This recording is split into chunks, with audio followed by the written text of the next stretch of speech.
thank you all for coming.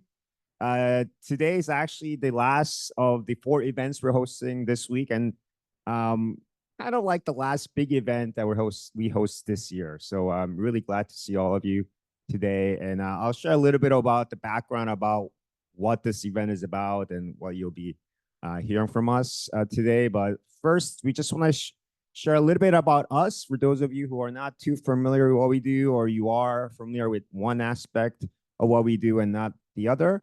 We're InsurTech New York. We're based out of New York. That's why our name is InsurTech New York. But really, we work with companies and people nationally, if not globally. And many of you guys are actually coming from outside of New York, if not the country. So thank you all for coming. And our goal is to connect people in this insurance ecosystem, carriers, brokers, startups, tech enablers, and others. And we do this through multiple programs we have. So we run startup programs, and I'll share a little bit more about that a little bit. But this is a program we help startups grow. And we also host education and networking events, including private and public events. And I'll share more about one of them, the spring conference in a bit. And we also have a venture fund, and we invest in seed stage companies. They don't necessarily have to go through our program to be eligible, but they definitely that definitely helps because we get to know them a lot. And so we do a lot of different activities to help the community get connected. And we've been doing this since 2019, pre-COVID. Just a bit of our team. David and myself started this in 2019. Actually, Roy was there too when we started. And then Aaron joined soon after.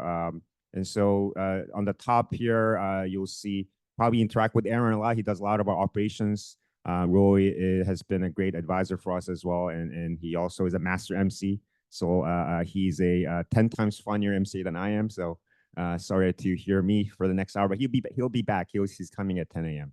And then Andrea is our intern for about 6 months now. So she's kind of like a employee almost at this point. And so you'll interact with them today. And then the rest of the team here, they're actually globally located in different places. So you'll probably be interacting with some of them over the next few years if you continue to work with us. So that's the team. And this is our schedule for the next year. So we host a number of different public events. We'll share a little bit more about the Slopes and Spring Conference a bit, but we also host there's small events related claims in June, and then Asian Tech in November. We actually did an Asian Tech event this Tuesday, which was, I think went really well. And then we also host small executive roundtables for carriers and brokers. And then we also host different events related to these startup programs. But as I mentioned, today being the biggest event that we'll be hosting this quarter. And then our next big event is actually InsurTech Spring Conference. So next year is April 2nd and 3rd. The theme is InsurTech is a new R&D. Hope you like that. It's trying to come up with a catchy phrase. I was going to ask if you like it. We can't. If you don't like it, we can't really change it at this point. But hopefully it's good. So I have a quick video on the conference. So we'll listen to that.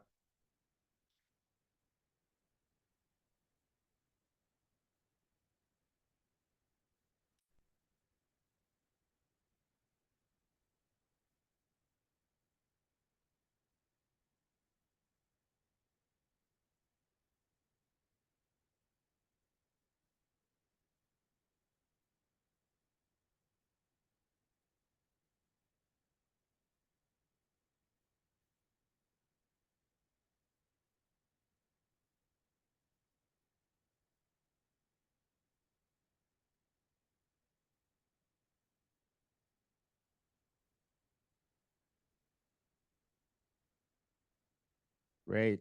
So hope we get to see all of you there. Many of the startups who are here and not here will also be there along with other investors and other partners we have.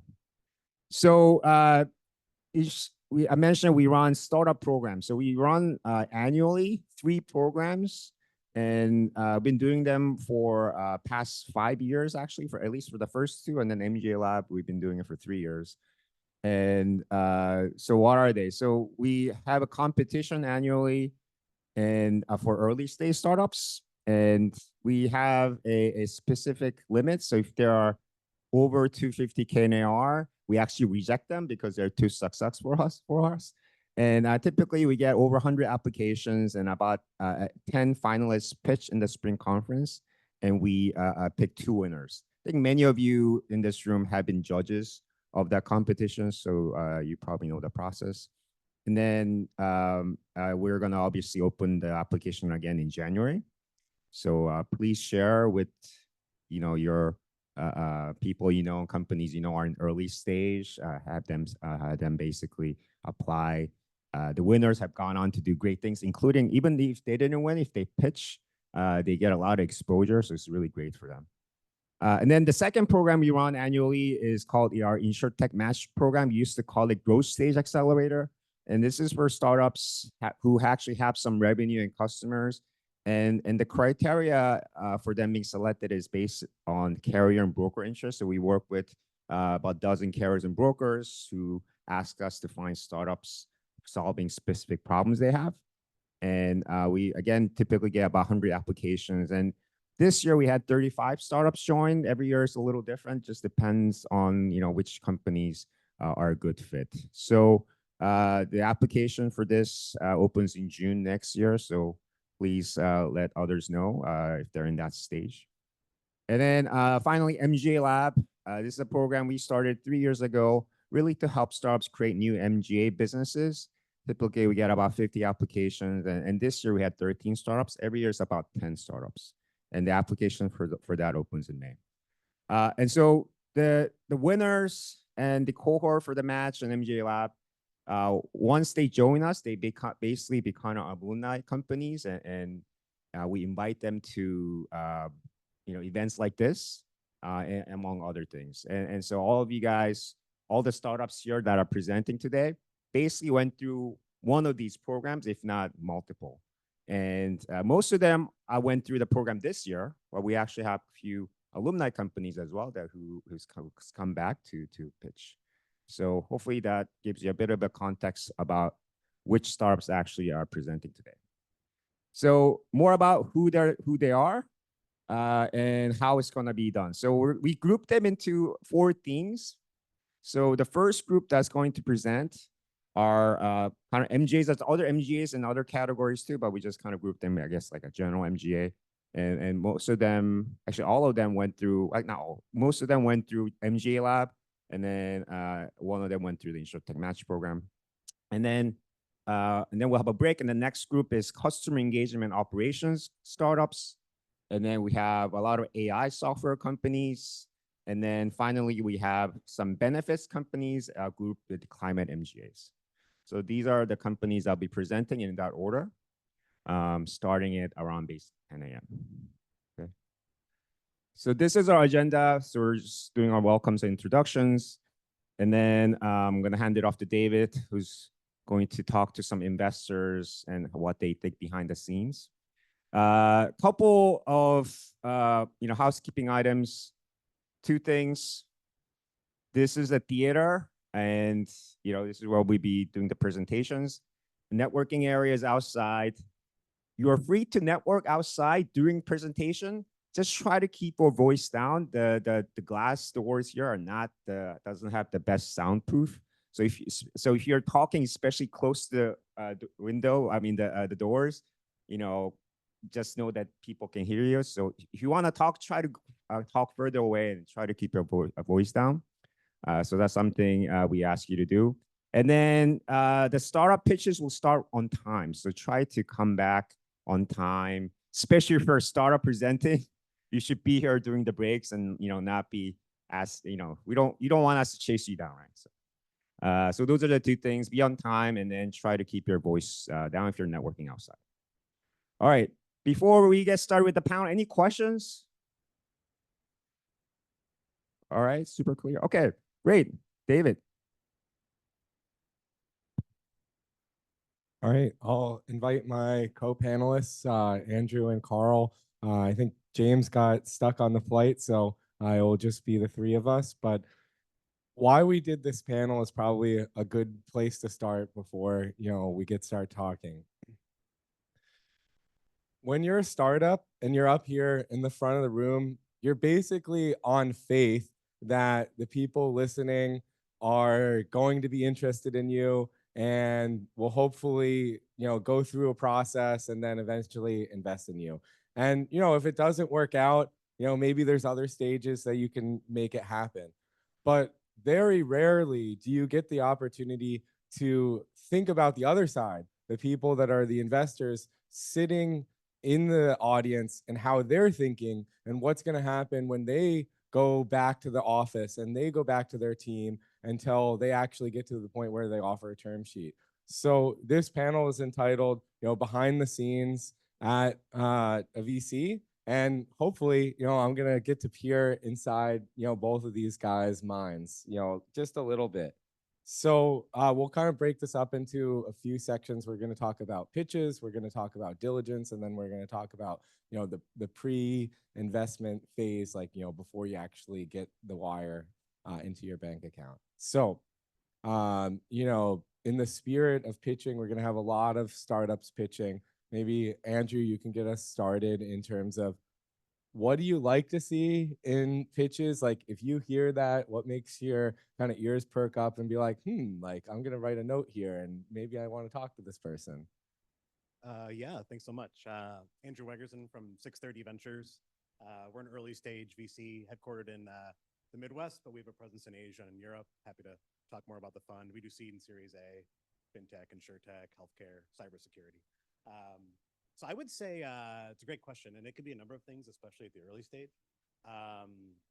But it could be like most oftentimes is the team, just the experience of the team, their drive, sort of like their secret or like proprietary way into a market, especially in insurance. I think that's essential. It could just be a new technology that knocks your socks off and is new to the market and new to us. It could be it's I wouldn't say it's like one thing over another, but like there has to be something sort of differentiating about the opportunity, about the company, about the team that you sort of like, okay, I can see how this will go to market in an effective and efficient way. And so I think team is probably at the top of that list, but then technology is not far behind. And but it could be a number of different things.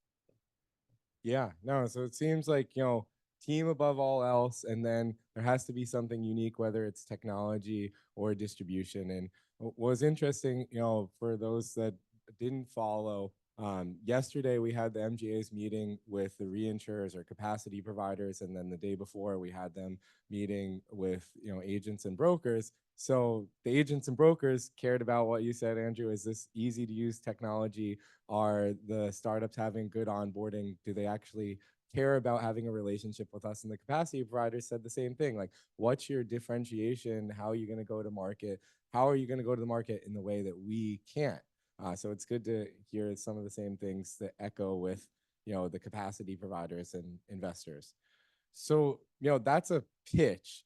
How about, a more three-dimensional time-based interaction? Carl, before this, we were talking about, that you were part of 1871 and maybe there's a couple other accelerators that you mentor. And so, let's say you're in a situation, you're mentoring a startup.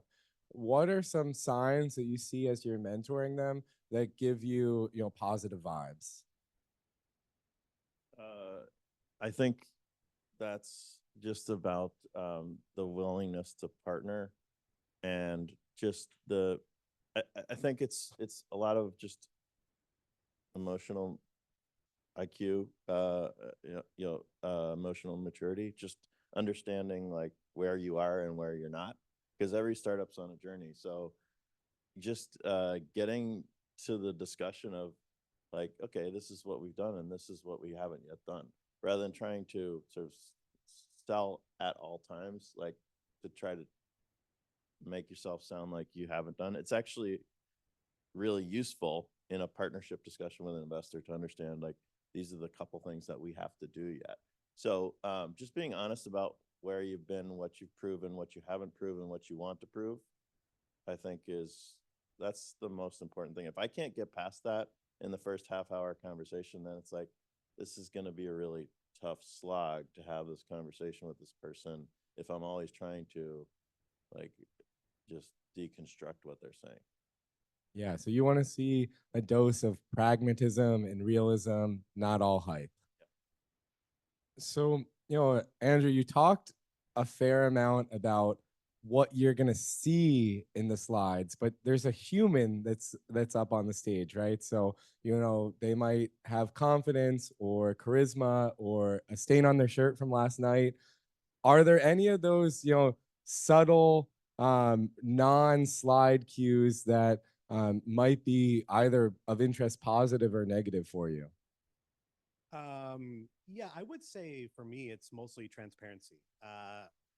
Especially at the early stage, like you want to sort of identify what the known issues are with the company. Like, I know there's just an innate human instinct to avoid those sort of like, you know, warts on the frog sort of a thing. But if your investors are really going to be able to help you and maximize their network and their sort of value add, they need to know sort of where the reality is. And so I would say be upfront about it, and that will help you maximize the value they bring to you in the long run. So I don't know if that answers the question. Yeah.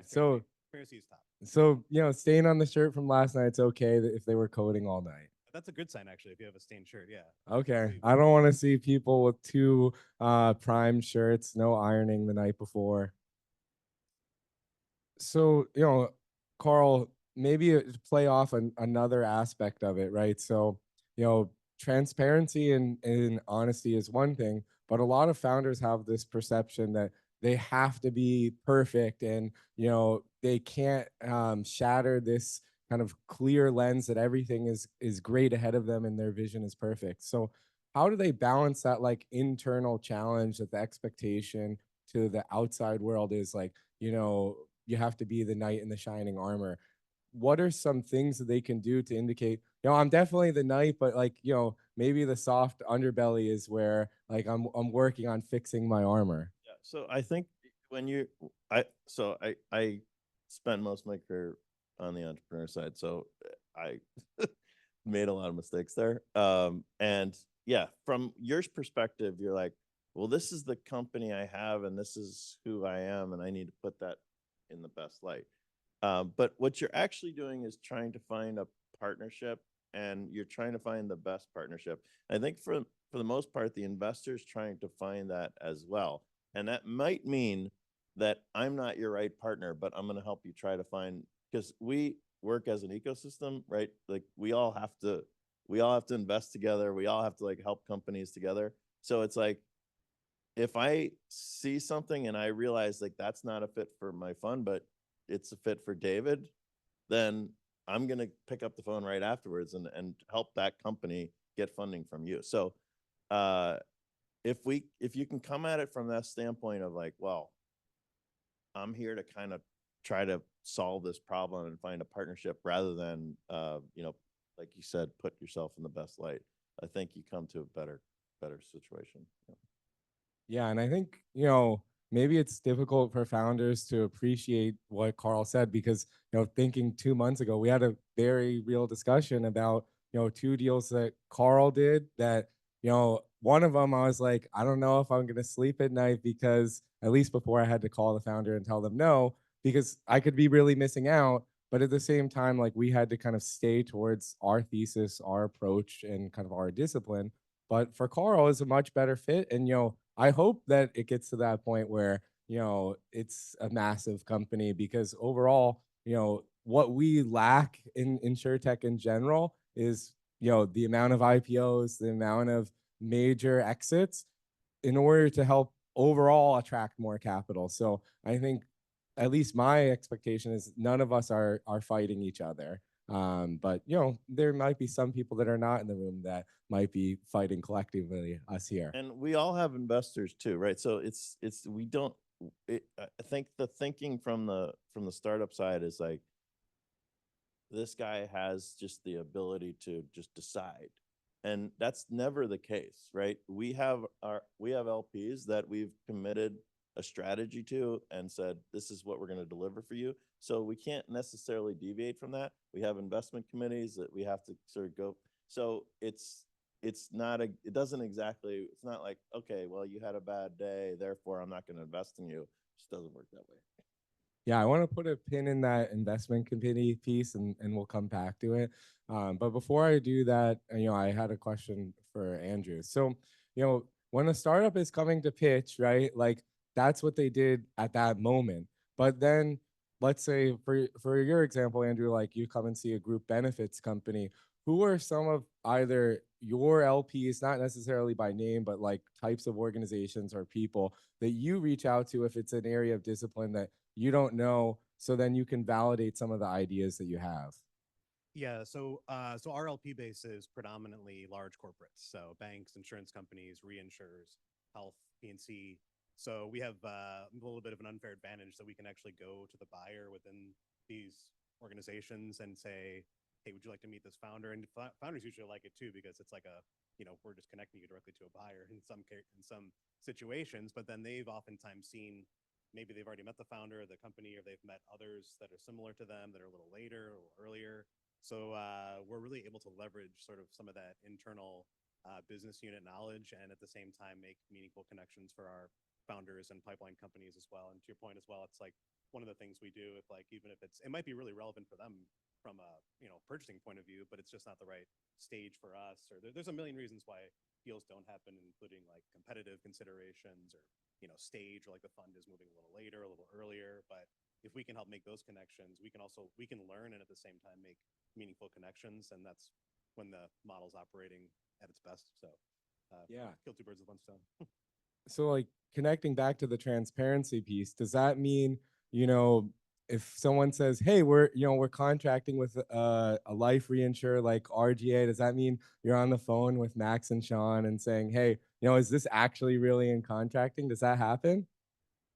It can happen, but more of just like, we love to get their perspective as well, because they're in market. Several of our LPs have their own investing teams that are, we'll co-invest with, and they'll, so they're looking at it from an investor point of view or investor lens, and the business is taking a business lens. And so, yeah, but to your point around transparency, like oftentimes if they're like, oh, we're talking to so-and-so, like it's a small world, like we might know so-and-so or know someone who knows them. Like, oh, I heard you're talking to this company, and it's like, well, we've met once, so it's like, I would say just be sort of accurate in those statements, and because that's when your investors can come in and help you. It's like, well, we can maybe help us move along a little bit, or like advocate for you, or like give our 2 cents. That can be valuable in some situations. So yeah, that's where transparency comes in as well. I just had a situation where a founder said to me, we're doing this big pilot with this company that I won't name, and I happen to be close friends with the head of the US for that company. And so as soon as I got off the phone, I just was like, can you tell me about this pilot?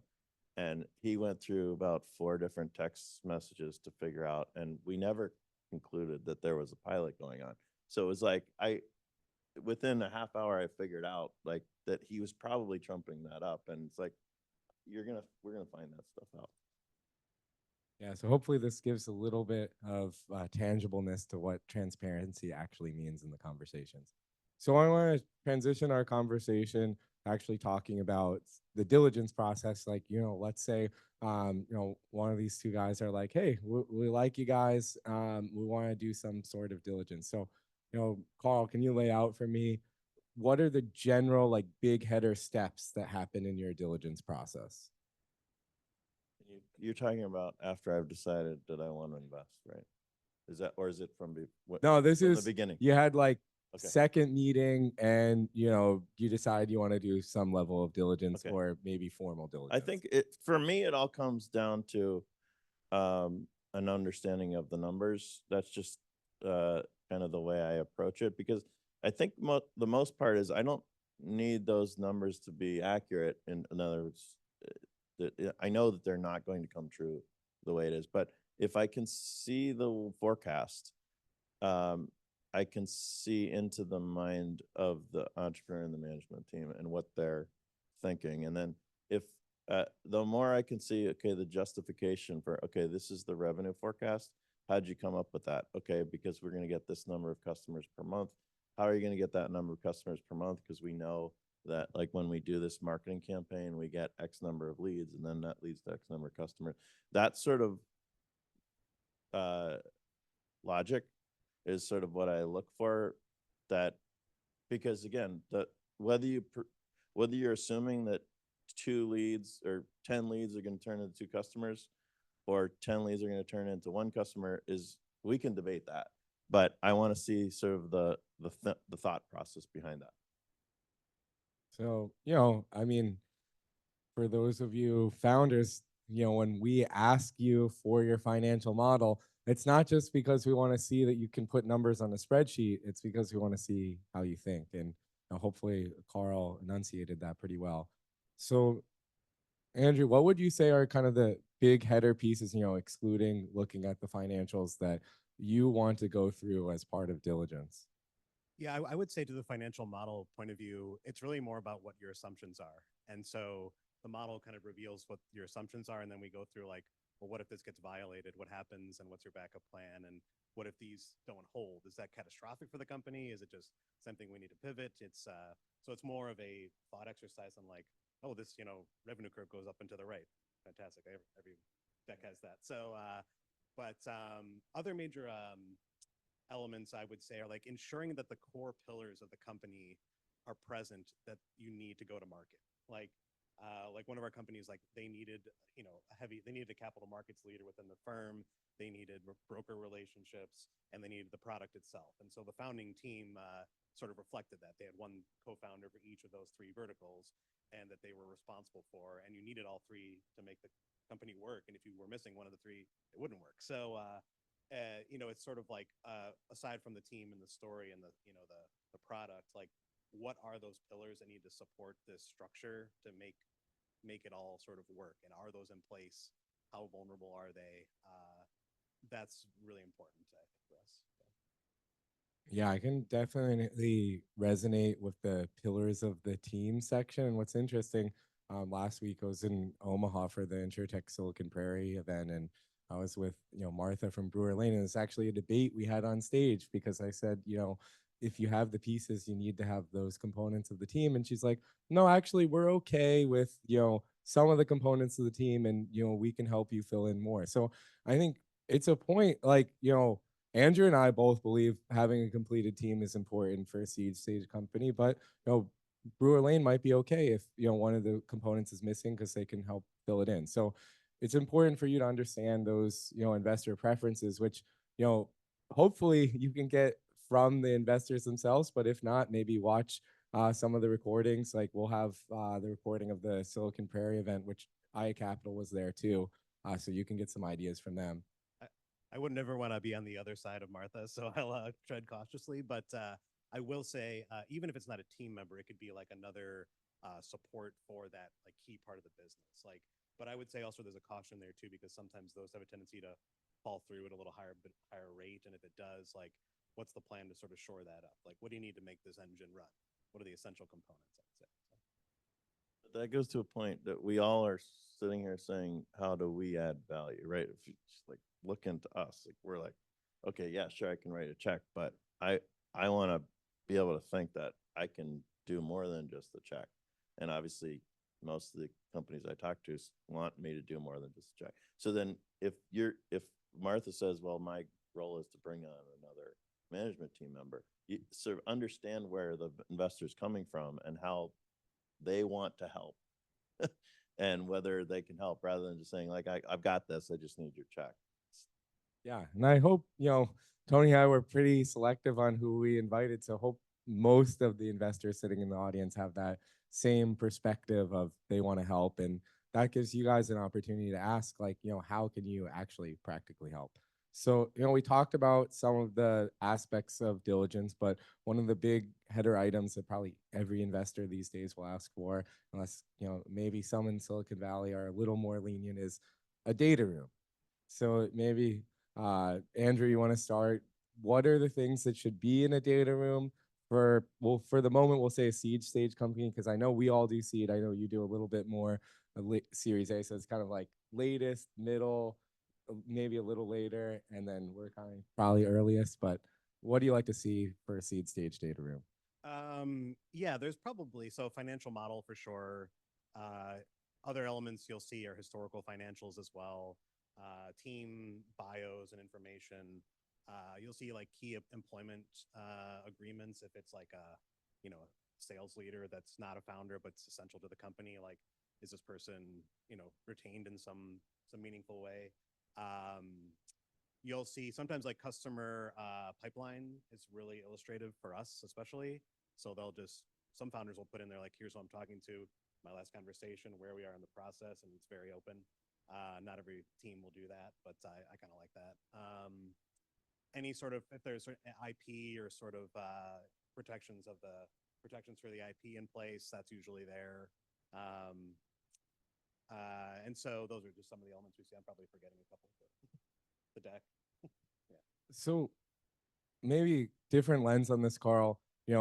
I definitely agree with all the main items that Andrew mentioned, but there's data rooms you see where it's just a jumbled mess of documents, and they might all be there, but it's really hard to find out. Then there's other ones like perfectly organized with numbered folders and a spreadsheet with start here. Does having a clean data room help you go through the process faster? Does it reflect positively on the founder, or does it seem like they just spent too much time gold plating this exercise? The former. I just made an investment where the data room was just extremely well organized, pristine. Everything was it. What it told me was this guy knows how to build a process, and the process and executing a process, building a process, executing is critical to scaling a business, right? It's like I was the opposite as an entrepreneur. I was the one like roll up my sleeves and do it myself, right? That's not scalable. I'm not. I'm not a scalable. A process scalable. So I think what I want to see in the data room is I want to be able to make the investment decision, the business decision, and then I want to be able to send the link to my attorney and without a lot of racking up a lot of fees, because that it's like that's ends up going to the company, but the fees end up being like, okay, I need to sort through and create this organization. I need to like read through 20 documents, where it's like if they've already done the work and said this is exactly where you're looking, then like that cuts down the due diligence cost from the attorney side. Seems pretty reasonable. So hopefully some of the founders here can resonate. It is painful at 10 at night if you have to put more things in the data room, but it's probably going to be worth it because you won't have to pay more of Carl's lawyer's fees. So Andrew, let's say you get past the data room. Now we're moving into this whole nebulous concept of the investment committee. How many members are on your investment committee? How often does it meet? So we actually have a kind of a two-part process for that. One is we have a quarterly process where we invite very senior leaders at all of our corporate LPs. It's oftentimes in person to see sort of maybe 5 or 6 different companies on a given day. So we do dinner with the founders, and then the next day we do like a standard pitch session with all of them in the same room, which is kind of interesting because you see like a global bank, a major reinsurer, a health insurer looking at the same company, and sometimes you're like, how can they like look at this company through such different lenses? But you see like oftentimes insights from that process that I never would have thought of myself. And like you see like a major wealth manager and health insurer get really interested in a company, and you're like, I never would have put those two together. So we have that sort of quarterly process, which we call IC, but obviously deal flow happens throughout the year. And so whenever there's a company that is around coming together in between those periods, we convene a group of our LPs that are like the most relevant and combined with our team and sort of like create like a one-off IC for each decision that falls in between those quarterly periods. So we try to be flexible with the founders and adhere to their timeline because they're trying to close around in a given time, and we're like, hey, can you wait till December? It's like, no. So we sort of have a bespoke process in between that quarterly cadence. Well, it's pretty different from a lot of other funds. And then follow up on that, what's the threshold for vote? Is it majority, super majority, unanimous for like either of the formation versions? So it's majority. There's some exceptions to that, but I would say it's a very collaborative process. You know, I think, and for founders too, like when you're thinking about which VCs you want to try to bring into your round, like the most often question we ask ourselves is how can we help this company right now? Like there's many times where I'm like, this is a fantastic company, but like we just don't really have a lot of other than like the check and like our personal networks and the standard VC things, like we're not like in a position to help them more than any other investor in the InsurTech space. And so oftentimes that's a very collaborative process of like if we invest here, like what's the next steps for us and how can we add value for the founder and really maximize their outcome as best we can. So that process is a part of our IC is very collaborative. Paul, you want to share more? I just say this is something to really understand across. If you talk to 10 different VCs, that answer is going to be slightly different.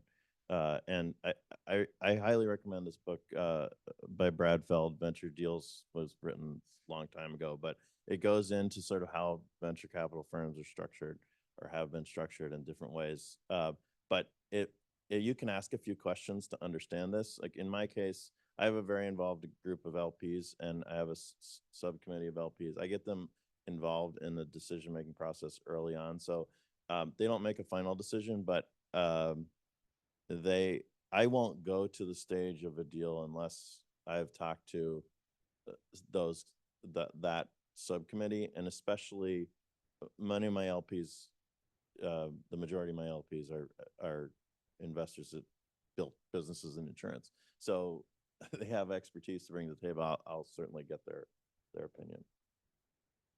I would say too, maybe one level you can go deeper is understand or maybe ask like what is the decision making process here and who are the people that I need to speak to influence that decision. So like one of our partners, for example, is a former accountant, and this person just like understands and speaks through numbers. And so if you sit down with this partner with your financial model, you can see the wheels turning, and that's really how you can gain traction with them to gain sort of internal champions prior to like the final decision. So like a little bit of research goes a long way. Or if you're like, oh, they know this other person, or they worked with this person like that I know, like those types of inroads can actually make a big difference when it comes to making that influence within different ICs you're talking to. Well, and there's the CVCs and the quasi CVCs. Like you guys have LPs that are, have a strategic interest. So understanding like, do you guys make decisions relative to that strategic interest, whereas CVCs will just say like, hey, if it's not a strategic interest to my company, I can't invest.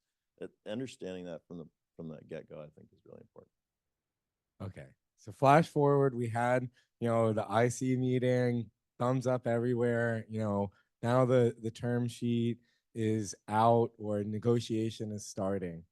So I'm going to just jump right into this with you, Andrew. What are the, 3 or 4 deadly sins that a founder can commit in term sheet or negotiation process, which kills the deal? In my experience, the term sheets are, I wouldn't say totally standardized, but for the most part, very standardized. And so whenever there's a deviation from that standard process, you just sort of have to perk up a little bit and understand it. Like, what's the reason why we're deviating from, the market or industry norm in this situation? And so if it's not always a red flag, but if it makes sense. Other red flags are just like, dishonesty. You're forming a relationship with people who you might spend 3, 5, 10 years with on the company. And so you don't want to have the first step out of the gate be one where like there's surprises or like, oh, I didn't know this was going to be in here, or we talked about something different. So minimize surprises, I would say. Surprises are a bad thing if you get to that stage and you're like, where'd this come from? That's not a good foot to get off on. So, Carl, do your term sheets have, if you're leading or co-leading, a no shop clause in it? And if they do, how strict is enforcement of that? Yes. I gotta get back to what I said before. We're trying to help the company succeed. We're all trying to help the company succeed. So to the extent there's a better situation out there, I'm not opposed to discussing that. I would rather walk away from a deal that I'm not the right investor for that. You know, I guess that's my fun. I'm not trying to, you know, say I want this deal at all costs. I'm totally willing to walk away from the deal if I'm not the right investor, or, you know, somebody else is, or it's just not the right fit. So I think that brings up an important piece of investor dynamics. So Andrew, let's say you guys are leading or co-leading. When you're thinking about board design, is a board seat a requirement? Is observer okay? And then do you ever look at it and see, you know, another investor that wants a board seat and you're like, no way, like this is not okay? I would say more often than not, we're taking an observer seat, which we try to provide the value of a director from an observer seat, while still like maintaining the proper role there. When typically when funds lead, they will ask for a board seat, and I think if their conviction is there, and if there's a partner there who's really, or a individual there who's can really help the company a lot, that makes a lot of sense. I think that's more or less the norm.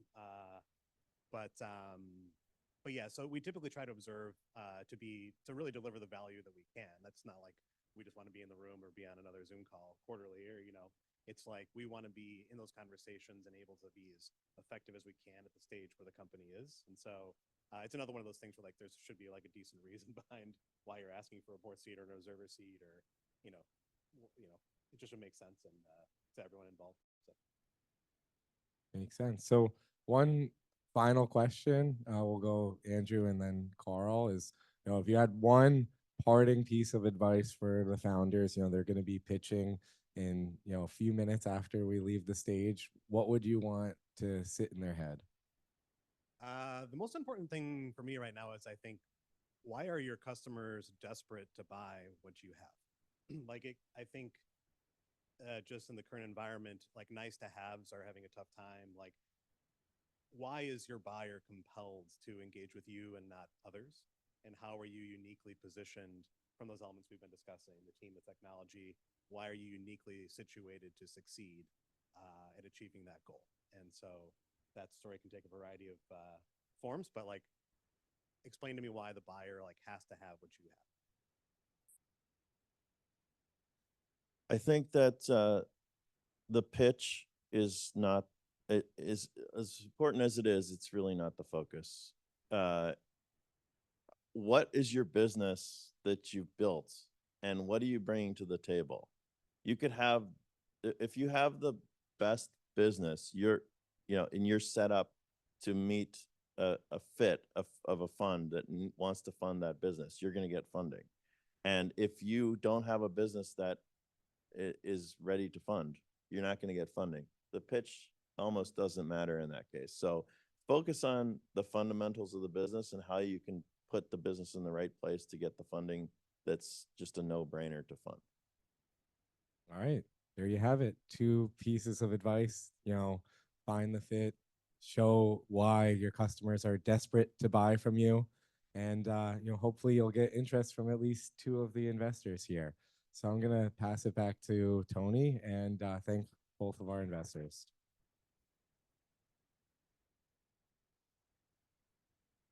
Thank you.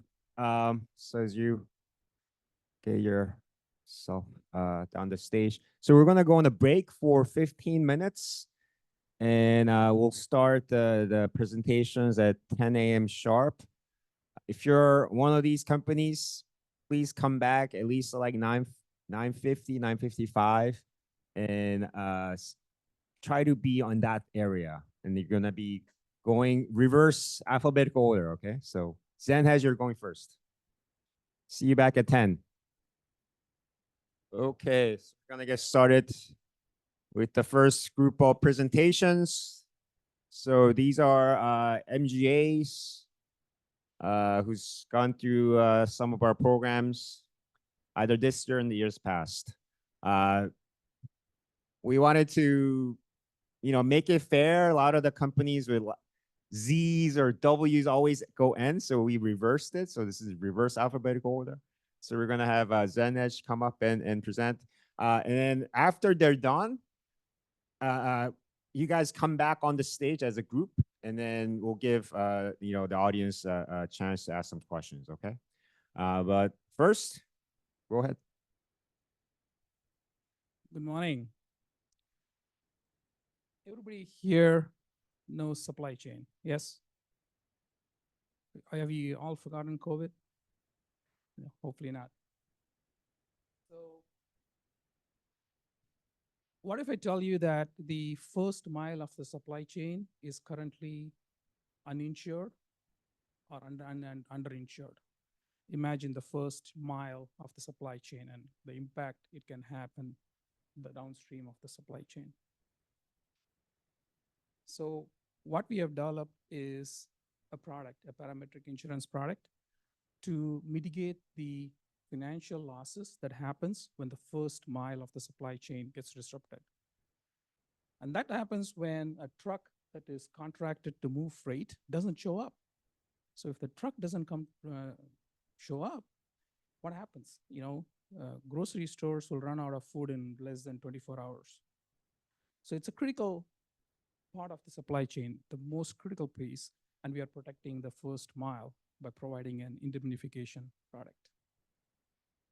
So how big is this problem? You may not know this, there is close to a 10 to 25% chance that the truck that is contracted to move freight may not show up. If you're a manufacturer, you're a shipper, you may be shipping hundreds of thousands of loads annually, and there is a chance that some of those trucks that you're contracted may not show up. And when that happens, people have to find another truck to move freight. And that is an extra expense that is unplanned for, it's unpredictable, it causes a lot of disruption to the shipper. So what we have developed is a solution that indemnifies the unanticipated cost of movement of freight. We use a combination of technology, a parametric insurance, a parametric claims processing process to develop the solution. We have combined the knowledge of insurance actuarial work with market analysis, which is more on the commodity risk management side, to develop this product.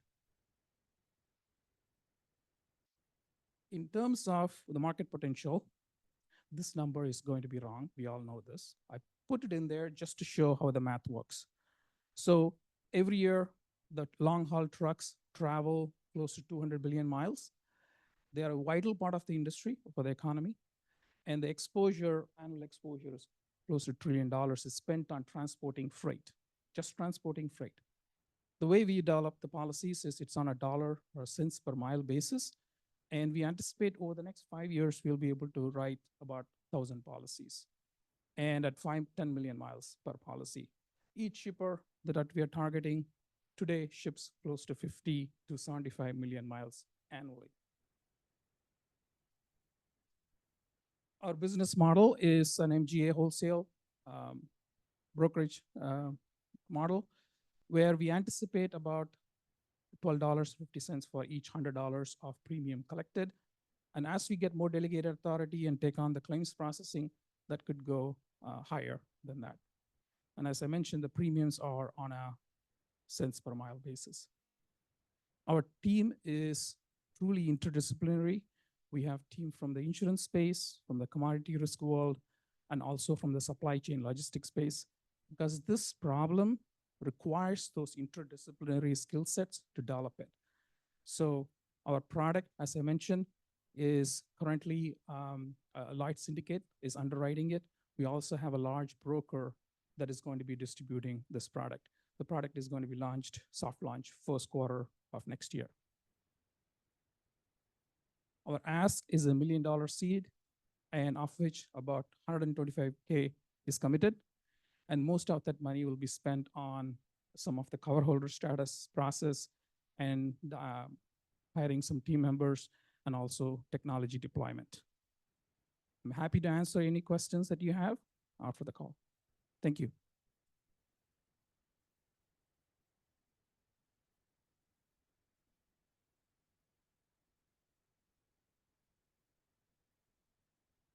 Is it on? Testing.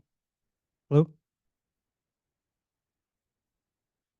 Hello, everybody. My name is Richard Hoy. I'm the CEO and co-founder of Warranty Life. Warranty Life automates risk-based pricing for mobile, auto, and life insurance products using app sensor data. So how do how the heck do we do that, right? So we start with mobile insurance. So if you go buy a phone from T-Mobile, they're going to offer you some type of device protection product, so Apple Care, right? But the problem with those products is it's a one price fits all model where the customers cancel because they never make a claim, right? Just end my program, I'm done. So what we figured out is how to price the risk of a user using sensor data. So and we adjust the pricing based on what we see, and the net result is we get to keep the customers for longer and they're happier. So how does that work? So you buy the mobile protection plan, you download the app, and you share your sensor data, gyroscope, accelerometer, GPS. We detect things like, do you have a phone case? Do you drop it? How do you use it? And the pricing changes based on what we see. So that's our core tech. We have a couple patents around that. We've vetted that over hundreds of thousands of users of our own. But what we found was, the data that we get can also spin off to other products like auto insurance and life insurance. So for auto insurance, gyroscope, accelerometer, GPS, that can be used also for driving risk. We also scrape age, sex, and BMI data off the registration process so we can start the life cycle, or life insurance pricing process. So, and that's how it looks, right? So we capture the data, we spin it off into other products. And Geico was super interested in what we were doing. So just 2 weeks ago, we launched with Geico. If you look on the site today, you'll find us. Geico is selling device protection powered by Warranty Life. Sales are going pretty good, better than we expected. But really what they're interested in is how their telematics intersects with what we do, how they can turn users into customers. And really the end goal is, if we can bundle our product in with the telematics used for auto insurance, you had an auto insurance customer paying $100 a month, we're 10, that more than pays for us. So we want to be bundled with every Geico or State Farm or Progressive plan. That's our goal. And we have a Geico champion here today. So if you're interested to learn what they think, come talk to me. I'll point them out for you. We're also partners with SoftBank. So in Japan, Warranty Life was approved at the telecom level, the highest executive for use within the SoftBank group of properties. So right now, there's an app. They own 60 million users, sells insurance, pet insurance, home insurance. They're going to add device protection. So Warranty Life will be in there as a licensed deal or as a full stack model. So we're super excited about that. And just another part. So recently, our legal vetted that we can actually be bundled as an offer with auto and life insurance. So anti-rebating laws, things like that, we're compliant. So if Geico or some of these auto guys or life insurance guys wanted to bundle it as a way to drive sales, they could do that. So how we make money, we could do a full stack deal, $10 a month. That's what we do at the Geico. So we'll handle claims and provide the NJ service. We can license our tech. So if there's a competitor in there already, like T-Mobile uses Assurant, we can just license our tech. We go in and work with those guys. And then, of course, we can monetize based on the additional revenue from auto insurance and life insurance or other products. They pay a lot.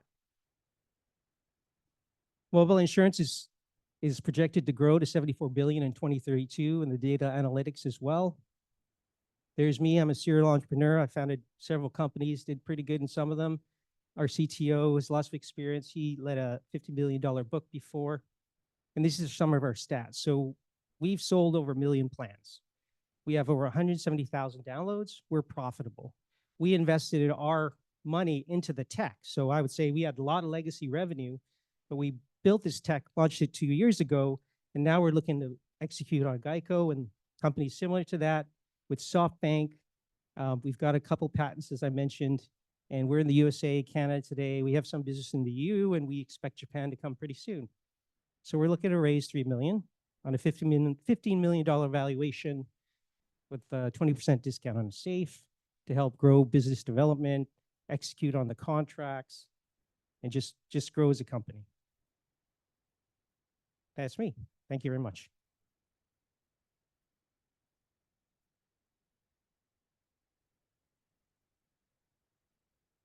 Hi, good morning, everyone. My name is Omar from Startup Protection. So where is it?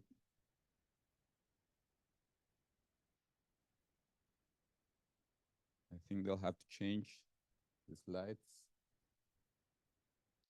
This is for getting your attention. So again, good morning, everyone. My name is Omar from Startup Protection. I think this is a very new, very unique thing that you'll find. I know you hear this 10 times a day, but I hope after 5 minutes you agree with me that this is new. So we offer insurance for startups to cover unexpected delays in their fundraising rounds. So what's the problem? It's a 3 words problem. Most startups fail. Sorry, guys, but that's true. We have to know that. But even startups with strong metrics often face a critical challenge when unexpected delays in their fundraising process. So there are top 3 reasons why startup fails. We're not addressing no market need, not the right team. We're addressing that they run out of cash. So the solution, extended runway coverage. So what is it? It's an insurance policy you purchase when you raise your Series A, just for saying an example, using funds from that round. How it helps: if you face unexpected delays in negotiating your Series B, after a 24 months waiting period, the insurance kicks in to extend your runway. So why it's awesome for startups? It's a non-dilutive bridge financing that doesn't need to be repaid. Much more attractive than venture debt, which is what exists right now. So this is a small example. At the time of the round, you purchase the insurance, then there's a 24 months waiting period.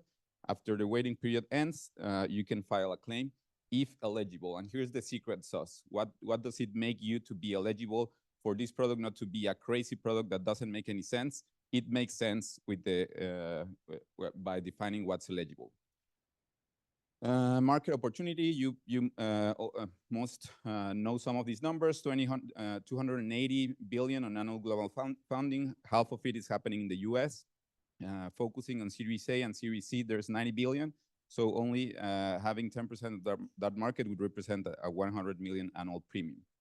So we're targeting Series A through C rounds. I'm going to skip these numbers, but there are more than 2,000 Series A rounds per year, with a median or an average of 10 million each.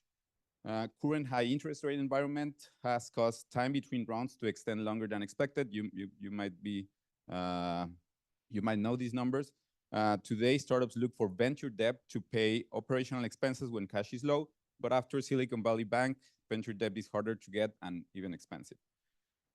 We aim for, most of you, for venture capital investors to offer this insurance as an alternative to venture debt and as part of the round's investors lead. This is an important part of our distribution strategy, also for avoiding adverse selection. So we're targeting VC firms leading rounds. What's the business model? Setting up as an MGA with a primary revenue stream of one-time premium of 6% of the coverage limit. For example, for a 10 million Series A round, a coverage limit of 2 million would represent a premium of 120K, which is compared with a venture debt facility that would cost 70,000 of fees plus $230,000 in interest. So we're trying to make this more attractive than venture debt. Primary customers, startups in Series A, but in the near future, expanding to Series B, C, and some selected seed rounds led by institutional VCs. What's the key advantages? It's an upfront premium. Delayed claims. Claims are paid at least after 24 months. And there are cross-selling opportunities for selling startup other insurance products such as general liability, directors and officers, errors and emissions, and cyber insurance. About the team, I have a very rare background, which I have an insurance background as an actuary, but also I have a financial background as a CFA charter holder. And we are both actuaries. My co-founder, Marisol, she's also an actuary. We're both developers. And as founders, we are backed by some known numbers, such as the most known here, obviously, InsurTech New York and Y Combinator. So what we're looking for, we are looking for interviews. We would love to talk to you guys to continue iterating the product until it makes a lot of sense for VC firms to incorporate our innovative financial solution to their new portfolio companies. We're looking for partnerships, obviously, with VCs. So if you know a VC that is leading Series A rounds, we'd love to talk to them and try to get a partnership. What's the value to VCs? Increases the success probability of their investments, provides non-dilutive support to founders, and it's more attractive than venture debt options. we're looking for a chief underwriting officer. We know that our team it's not complete enough, so we need a chief underwriting officer. If you know someone, an intro would be great. And also, we need funding. We need to pay that chief underwriting officer. So thank you very much. This is Startup Protection. My name is Omar. Happy to talk to you later. Thank you.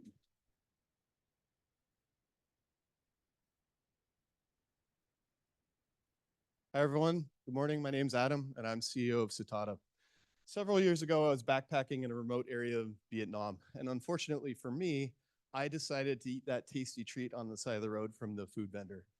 Worst mistake ever. I wound up with 4 straight days of absolutely critical food poisoning, and it wasn't until the local guest house owner sort of took me to another dodgy local clinic that eventually I recovered.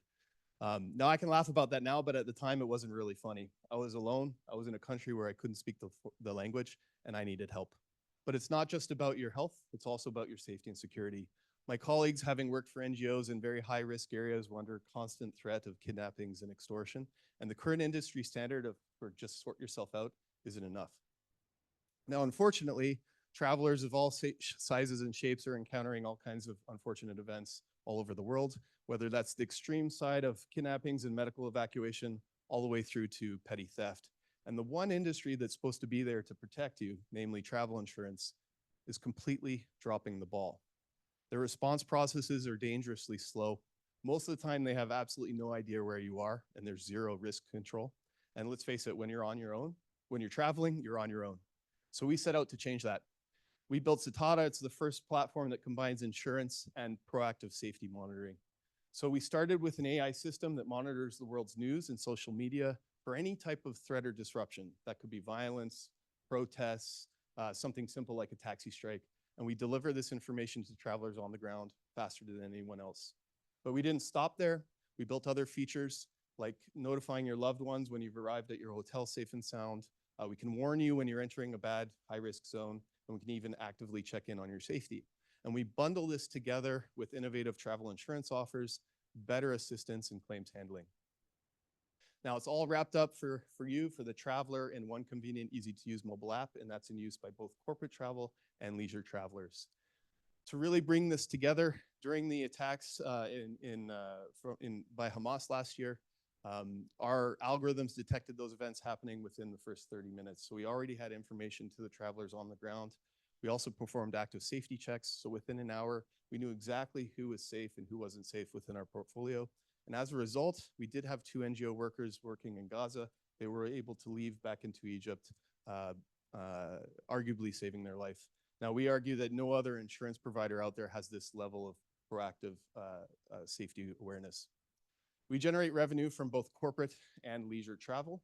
On the corporate side, we actually have a SaaS subscription offering our safety services and our assistance services, but we do layer in travel insurance protection, and that brings us to other high-risk lines like kidnap and ransom and political risk lines. On the leisure side, we're bundled in with single trip and annual travel policies, and we generate about 40 to 50% commission off of those. Now, travel is a niche market, but it's a very large market. If we look at just English-speaking outbound travel from the US, UK, and EU, we believe there's more than 500 million of obtainable market for us. However, currently we already support 15 languages, so we're scaling towards those tens of billions across the world. Our preferred distribution model is B2B2C, embedded through the likes of travel agencies, airlines, workers' benefit programs, and et cetera. Currently, we've sold more than 6,000 policies through one of the world's oldest travel agencies, Thomas Cook. And we're winning these distribution partners because we're bringing something much more than just another simple travel insurance policy. So we've already sold contracts with another couple distributors. We expect another 400,000 or so from premiums. And we have larger enterprise discussions in the works. So we're proving that early signs of traction and what's working. We've been able to do this because each of our executives has more than 20 years of experience in either software and product development, travel insurance and assistance experience, and also underwriting. So we feel we have the right team to reshape this archaic industry. Now, what's our path to growth? For us, it's quite simple. We're already bundling with the products that are readily available to us. That means we don't have to spend 18 months to file a product and then hit the market. We're hitting the market now and we're proving those early signs of traction. However, we're very keenly aware that knowing everything that's happening in the world is very valuable to underwriting, and we can introduce new products, especially on the high risk side of kidnap and ransom and political risk lines, which are very lucrative. So today we've been very capital efficient. We're a Techstars-backed company that's basically been the only money in. Apart from that, we've been bootstrapping. We feel we're well positioned for growth. We're raising $3 million. We're looking for friends, partners that align with our vision and want to join us on our journey. So again, my name's Adam St. John, and this is Citata. Thank you.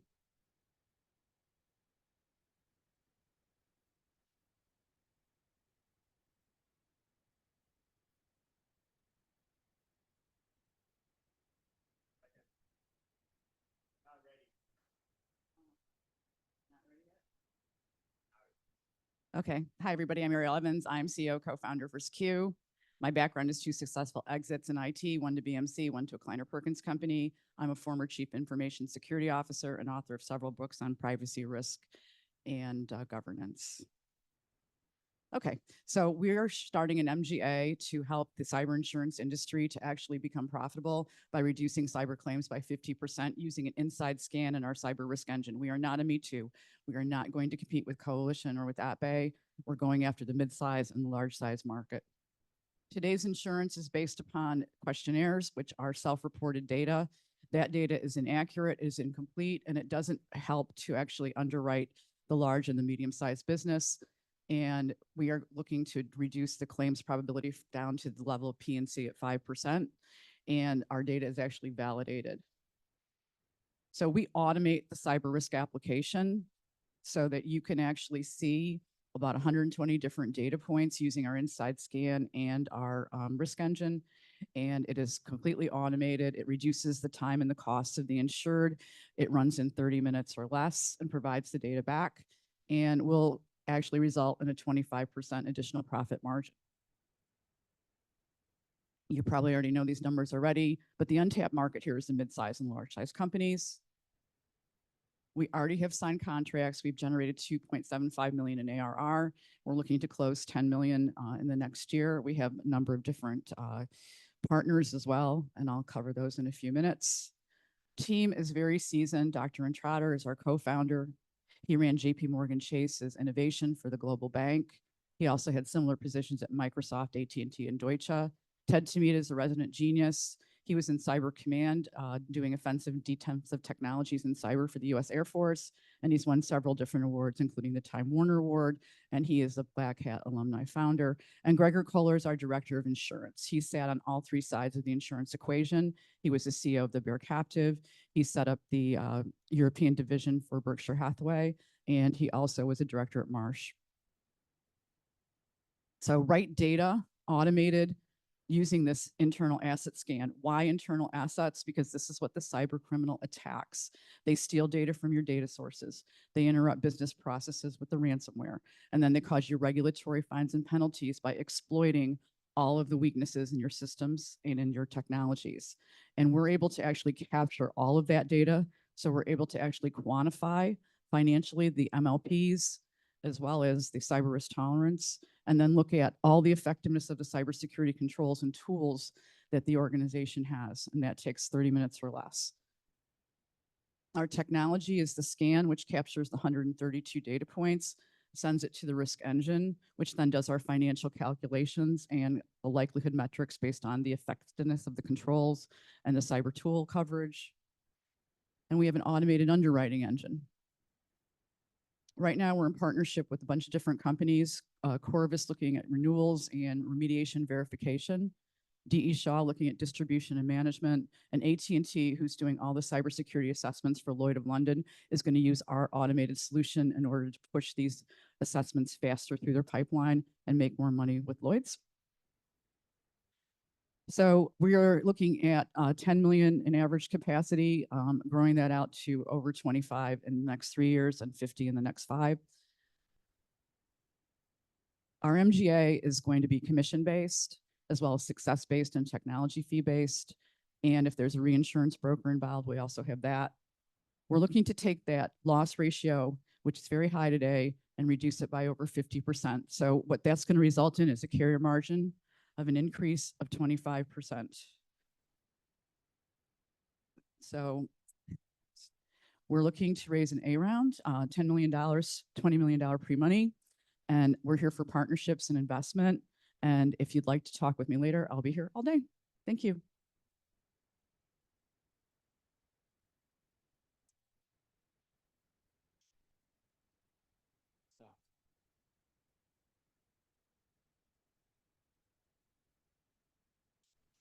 Hey everyone, my name is Terry. I'm the founder and CEO of Release, and what we're doing is we're building the first cancel for any reason coverage for long-term leases, first on the residential side, but moving into the commercial side as well. If you're not familiar with cancel for any reason, if you've ever booked a refundable plane ticket, a refundable hotel booking, or you've made a purchase online for something with free refunds, then you already know what it is. And that flexibility is becoming commonplace in every single industry, from retail to hospitality to travel. But for the largest asset class in the world, commercial real estate, it just doesn't exist. They're still tied to long-term leases. On the residential side, these are almost always 12 months, even more, and renters need that flexibility. 8% of renters, millions every single year, are stuck paying thousands of dollars in fees that they just can't afford when they inevitably need to move before their lease ends. And this happens for a variety of reasons: for work, to accommodate for school, to accommodate for life changes, to accommodate for family obligations. It happens, it's unpredictable sometimes, and they have no other option. That's where we come in. We're changing this with the first ever cancel for any reason product specifically built for long-term leases. It's an insurance-backed warranty product that's sold embedded at the point of lease. So it's embedded directly into the leasing process with the multifamily operators, sold through to all the residents of buildings, and it's an integral part of the value that they get. So for a nominal fee from 2 to 4% of rent, renters now have the flexibility to leave for any reason, and landlords are covered on the back end for up to 6 months in vacancy losses through our insurance-backed warranty coverage. Renters get quite a bit of benefits from this, as you can imagine, from having that flexibility. But what we're really most excited by is the fact that landlords, large institutional owners, benefit from this greatly as well. They're getting faster prospect conversion during leasing because of that embedded product that they're able to upsell. They're increasing the resident lease renewals. This is a really exciting piece that will allow them to actually drive down vacancy in the long term. And what we see through P&L discussions in our first 9 months on market is that they see higher revenue from both ancillary sources as well as rent growth and lower vacancy rates across the board. So we're really excited to keep on pushing this and help the industry achieve higher margins overall. And none of this would be possible without some of the technology that we've built out over the past 2.5, 3 years, and some of the key advantages that we have. We've built out a number of proprietary data sets from aggregating different leases. These are paper documents. Oftentimes they're inaccessible. This data set we were hoping to be able to purchase, we were unable to. So what we've done is we've aggregated leases in partnership with property management companies, individual landlords, institutional owners across key target markets, combine it with public data sources as well as purchase sources from industry leaders like Yardi and CoStar. And we've put together the first ever of its kind data set, specifically looking at early terminations and early move-outs at scale. We've combined this with our ability to dynamically underwrite and price for every single renter. This allows us to reduce down adverse selection, reduce down moral hazard, and make sure that we're pricing for the renters that we're actually serving. And claims is our backbone. We've been able to achieve up to a 3 times loss reduction from optimizing releasing. So after the renter actually does move out, we hold on to that lease. And instead of paying a fixed buyout amount that can be anywhere from 2 to 4 months rent, what we're able to do is actually relet that apartment dynamically with the help of the landlord in as little as 35 days, with the current industry average during off-peak season is anywhere from 45 to 95 days. Our roadmap doesn't really stop there. We see broad real estate applicability, not just on the residential side, but even more excitingly on the commercial side, in retail, light industrial, as well as in office. And we're really excited now that we're starting to work with some brokerages and starting to talk to capacity providers about the unique data products that we're able to provide with some of this vacancy data. So we're really looking forward over the next 5 years to an expansion into commercial real estate and into offering unique data products on real-time vacancy, which can be applied to other insurance products as well as to commercial real estate lenders. Our team has a number of experience across both B2B SaaS, in multifamily, as well as in other sectors, and more importantly on the InsurTech side, with Don coming over from ClearCover and Taylor having built a number of the additional financial products over at Skip the Dishes. Product traction-wise has been fairly strong since launching in March of this year. We started off with 650 units in March across two property management companies, and we've grown that up to over 7,000. And we hope to be in about 40,000 units total by the end of 2025. Market opportunity is huge. I feel like you guys are going to hear that time and time again, so I'm not going to bore you too much. But the way we calculate this is looking at the number of units from a multifamily rental perspective and scaling that up as we go broader and broader in the industry. We're raising $1 million on an 8 mil post money safe. We have about $500,000 of that committed, and we're using that to establish a capital stack, secure capital, secure underwriting capacity and a fronting carrier for the insurance backing, and to expand distribution to new embedded channels, both from a brokerage standpoint and continuing to expand our embedded channels with multifamily. Again, I'm Terry. I'll be here all day, so would love to chat if you're interested.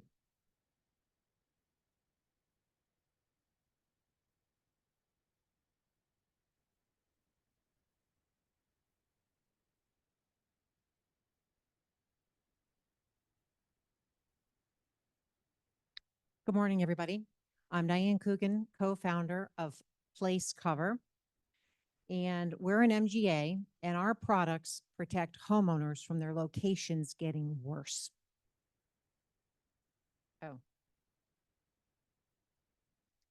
From their locations getting worse. As we all know, in real estate, location is everything.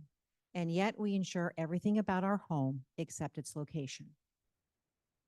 So what do we mean by getting worse? Well, if your taxes rise relative to your income, if your town's or state's indebtedness rises, which just increases your taxes in the future, if crime goes up or schools go down, then your location gets worse. And we measure this with state score and town score. They're like a credit score on your town and state, except they measure what's important to the homeowner: taxes, crime, and schools. So a couple of stories. I have a friend in Illinois, and she's on a fixed income. She would like to move. Many of her friends have left. They've moved to Tennessee, they're in Texas, they're in Florida. But she can't because her grandchildren live around the corner. And of course, she wants to stay close to them, and she also helps to take care of them. In my own town, and in the very wealthy town right next to us, we've had armed carjackings. Many people we know, ourselves included, are putting in home security for the first time. And increasingly, parents are turning to Mathnasium and Kumon and other online learning programs to supplement what's going on in the public schools. So our products, Town Cover and State Cover, protect homeowners' wallets from rising tax burdens and expenses associated with rising crime and declining schools. The coverage is simple. If your taxes, crime, or schools move the wrong way, we pay you. You have nothing to prove. It's parametric. The score falls and you get paid. The scores range from 200 to 800. A 100-point drop corresponds to approximately $30,000 in incremental costs that a homeowner will pay over time. If your town's tax burden rises, say $3,000 for the median household this year, that's not just taxes this year, that is taxes every year going forward. The perpetuity value of that is $30,000, and that's what the coverage is for. It's also, going back, it's also pretty low cost. So $10,000 of coverage for a 100-point trigger costs about $300 or 3% of the cover. Our target market is all but the highest earning homeowners in the US who are tethered to their locations. Retirees who don't want to leave their communities, families who don't want their children changing schools, people who have to be close to work or transportation, and new home buyers who are nervous about making the biggest purchase of their lives. So 50 million households. We also have market research. 80% of our respondents said that they're worried about taxes and crime, and they would buy a policy. So we're going to launch with two main channels: a digital e-commerce platform, direct to consumer, and that will also be a place for brokers and agents to send their clients so they don't have to do any work. So that would be on a referral basis. We have an A-rated carrier ready to roll out. And in early 2025, and we're going to roll out to 50 states with state cover, and we're going to roll out to 5 states with town cover, growing to 12 by the end of the year. We're also talking to the mortgage industry.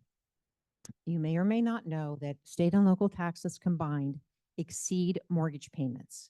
So when tax burdens rise, that impacts a borrower's ability to pay. So the mortgage industry is looking at this as a way to reduce the credit risk on a mortgage portfolio.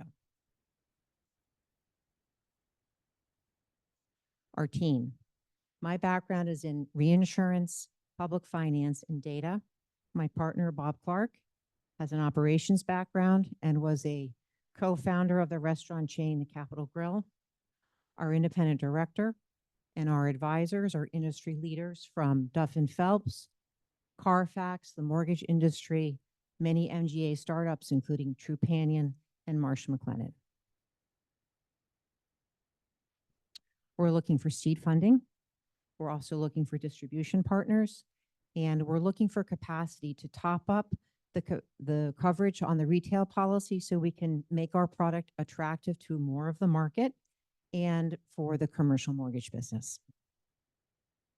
Thank you very much. We look forward to partnering with you so we can help owners sleep at night and stay in their homes. Thanks again.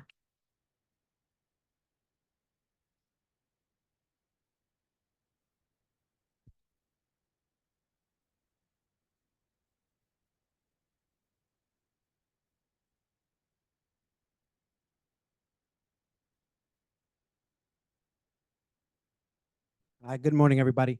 My name is Wilson Rosa. I'm the co-founder and CEO of Novell Insurance, and we are building a digitally native MGA for the ride-hail drivers in New York City. Just a little background on me. Spent the last 2.5 years in venture capital. Before that, founded a company in the logistics space, a profitable company, and more importantly for this presentation, grew up in this business. Grandfather was a taxi driver, mom sold taxi insurance, so I grew up in the space. And that's why we're focusing on trying to bring capacity to a market that is in crisis. So largest carrier in this market is considered technically insolvent. There's roughly 65,000 ride-hail drivers potentially without coverage. Systemic issues have contributed to rising combined ratios over the last couple of years. But what we're seeing in the marketplace is these conditions are changing. A lot of the focus has been on raising rates over the last couple of years. We've already seen a rate increases from 23 to 24 of 15%. From 2024 to 2025, we're seeing another set of rate increases. In addition, we're starting to see coverage and tort reform, which is going to improve our ability to underwrite in this marketplace. In addition, a lot of the legacy carriers are still implementing inefficient manual processes that are contributing to a poor insured experience. Why us? We have deep underwriting expertise. My experience is more on the distribution side. Chief Underwriting Officer has been writing programs in this space for the last 30 years. And we have a specific focus on ride-hail owner-operators, which we feel is going to differentiate us and then further improve our loss ratio performance. We have really strong relationships with good local brokers, and we think that that's a keen insight that's really going to differentiate us from a lot of the other folks that have tried to play in this market too. And from the technology perspective, we're going to use technology to drive efficiency, but more importantly, we want to make it central and core to our risk management program. So implementing telematics at scale, which is frankly just something that hasn't been done in this market efficiently, and that's an area where we can really drive loss ratio lowers and potentially see some improvement. You can see our tech stack here. Again, just want to highlight that telematics-based approach. We really want to focus on loss control first. Being able to leverage that technology for first notice of loss to further improve the ability to prevent claims from getting into litigation, lowering loss ratios, and then ultimately leverage that data to then feed that into our pricing models as well. This kind of the stuff that I mentioned earlier on coverage limit and tort reform finally being considered. One of the issues here is that we have seen a lot of fraud. We have seen a lot of litigation financing, and we are starting to see that people are taking that seriously, and those structural changes should make this a really good opportunity to come in at this point in time. Premiums have been artificially low. I mentioned that we have seen rate increases, so we should continue that those rate increases occurring going forward. Also, broker commission rates have decreased, allowing us to come in with a competitive product at a time where the market actually needs it. We're not starting from scratch. We're building on an existing book of business. I mentioned that I've been in this space pretty much my entire life. We have a book of business with an estimated 12 million gross written premium, and that loss ratio is pretty competitive in the marketplace. We conservatively think that we can get to 1.8 million by the end of the year in 2025 in gross written premium. Our target is to get 18 to 20% market share by the end of year 5-6 in 2023. In 2030, that would put us at right around 92 million in gross written premium. What is the size of this market? So individual owner operators, the ones that we want to focus on, that is about 460 million in gross written premium. After we build the infrastructure around that market, we can expand into other areas, including paratransit, which is also regulated by the Taxi and Limousine Commission, and a few other areas in the artisanal contractor space, and ultimately want to expand into the commercial market more broadly. That's our team. I mentioned a little bit about my background. John is our chief underwriting officer. He's been doing this for the last 30 years.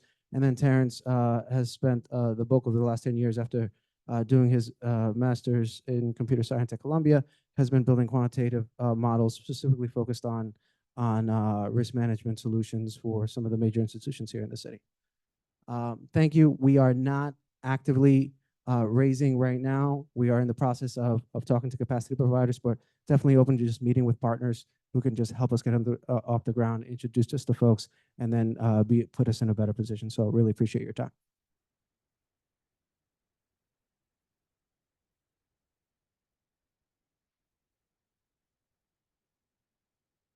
Oh, all right. Good morning. So we are solving a problem that US-based banks have when they lend to their US-based clients who happen to have operations in foreign countries, especially Mexico. And the problem they have is no equipment on the ground in a foreign country usually can be used as collateral because banks don't have a way to secure it. And that's what we're solving. So the problem, there's regulatory, political barriers to loan perfection, and then collecting and recovering that collateral in case there's a default, which means there's missed lending opportunities for US banks to the US customers because that collateral is off the spreadsheet. So how are we solving it? So we've developed a surety product that helps US-based manufacturing firms partner with their US-based banks to get that collateral on the spreadsheet to get loan to value against it so they can loan and get a traditional loan against it.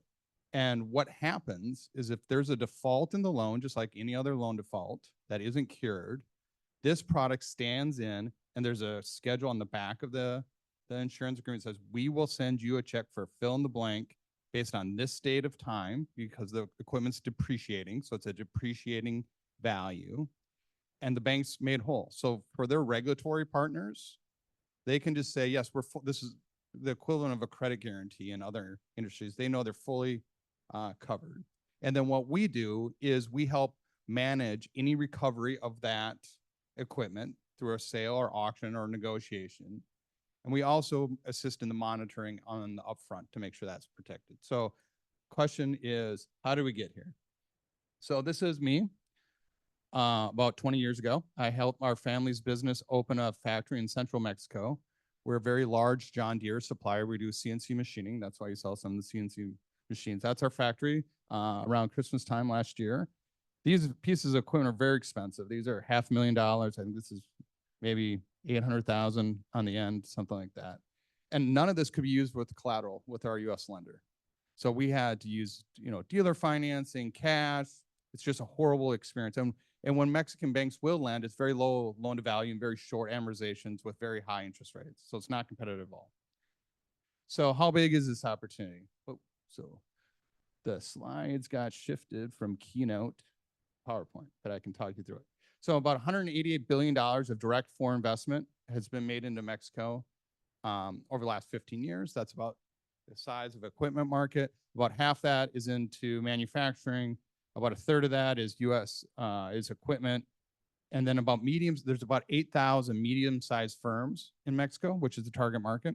So you do all the math, and you have about a 2.3 billion addressable market in premium. So not huge, but not tiny. Unit economics. So let's use an example, $10 million worth of equipment, a 7-year term loan, upfront premium paid up front, $700,000. Now that might sound expensive, but really what that does is add about 2 percentage points of interest on a loan. And so when you compare that to the interest rate you would get from a traditional Mexican lender, it's still below that, even with the load burden of the insurance premium. And then you can kind of just walk down. But the big number to show is it's a very profitable product. It's a very traditional, profitable surety product. Channel partners. So we're looking at all the banks other than the big 5 on the top, big 4 or 5 on the top, going down to anyone that has about $100 billion or more of assets. These are the banks that feel the pain. And we're talking to a couple of these banks already as channel partners. Now, these guys are hugely motivated to help distribute the product because it's revenue for them and it's lost deals and it's objections they have to solve. So our lead gen is through these banks, and then we'll help do all that. And also asset-based lenders, equipment, leasing partners. Team, so this is me on the top. Successful exits both in healthcare and in manufacturing. My co-founder, which we consider a technical co-founder, former regulator, so deputy insurance commissioner of South Dakota, took another surety company from 1 to 49 states, currently serves as a court-appointed receiver over troubled insurance companies, very well connected in the regulatory space. Traction, identified some partners. We have an MGA partnership secured logistically, and then we're also exploring other countries. So these banks also have huge need. Costa Rica is actually a really hot market right now with a lot of med tech looking to put heavy, expensive equipment on the ground, and Ecuador for an interesting reason. And then also looking at helping Canadian banks do the same thing. Canadian banks with their Canadian companies that are making investments in these countries. The ask, so we're raising $500,000 for the 2025 launch of this, and you can text me if you want to learn more. All right, thanks.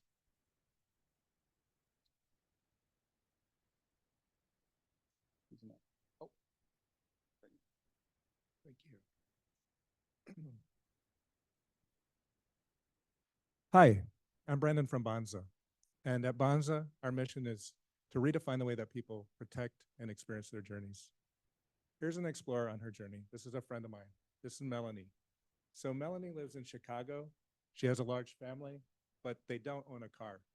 They do rent all the time though, and they like to support small business by renting from independent rental car companies. Melanie and her family recently took a road trip to Michigan, and they had reserved a car from an independent rental car company. But when Melanie and her family arrived to the rental car company, the desk agent wouldn't rent to Melanie. You see, Melanie does not have private auto insurance, and this agency wouldn't rent to her without it. The independent agency lost a customer. Melanie was frustrated, and ultimately she was able to salvage her trip after a half day of searching for a car, and she ultimately rented from a large national rental car company. So this story illustrates the problem we are solving. The problem is that renters often lack private auto insurance, and rental car companies often are unable to offer the renters a viable option for complete rental car coverage. The industry lacks adequate matchmaking of products that protect renters when they're at fault in an accident, and rental car companies when renters damage their vehicles. So Bonza is the solution. Our value proposition, as we provide easy to purchase auto rental insurance for the estimated 30 million uninsured renters and 4,000 independent auto rental agencies. And we're unique in our focus on those independent agencies and by the variety of channels we sell through. And so we make money when renters purchase auto rental insurance. Our first channel was Bonza.com, a direct-to-consumer website. And we've recently launched 3 additional business channels, which include a counterproduct, co-branded websites, and embedded insurance. And today, about 50 rental car companies refer us business or have partnered with us. I want to dig in on us a little bit more and tell you about our metrics and how they're evolving. So we don't view retail customers as having any type of lifetime value. We view them as having a transaction value.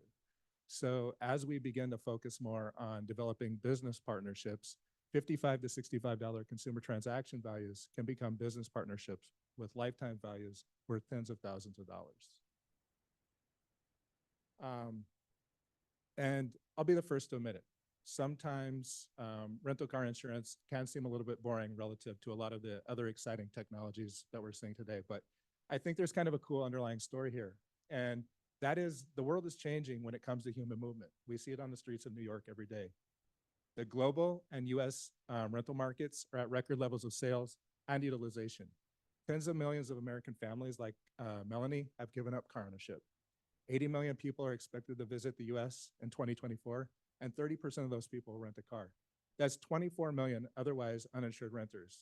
So rental car insurance is a glue that makes the mobility story possible for millions of explorers on their journeys. Our current estimated annual revenue opportunity is probably between $350 and $950 million based on extrapolation. But according to RethinkX and Stanford economist Tony Seba, 80% of car ownership will move to car share, ride share, rental, and forms of autonomy. So if you buy into Tony's premise, or at least part of it, a $400 billion private auto insurance industry will need to become a $300 billion fleet and rental insurance industry. And that's the big opportunity for Bonza. And we have a bit of a unique backstory. My business partner and original founder, Steve, originally intended to operate Bonza as a lifestyle business. And despite this, we picked up a few true believers along the way. So we've now set a new heading, and we have industry partners joining us on our journey. We have tech partners joining us on our journey. And there are millions of other explorers like Melanie and rental car company operators that are expecting us to help them on their journeys as well. So InsurTech New York, are you ready to join us on the journey? Thank you.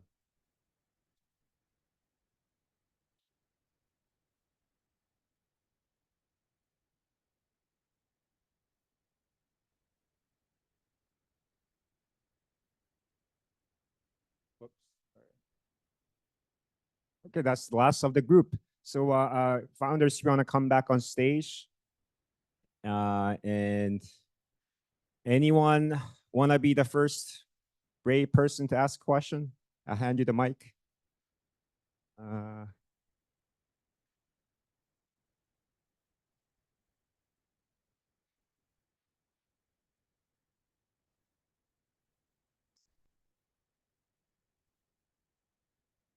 Hi.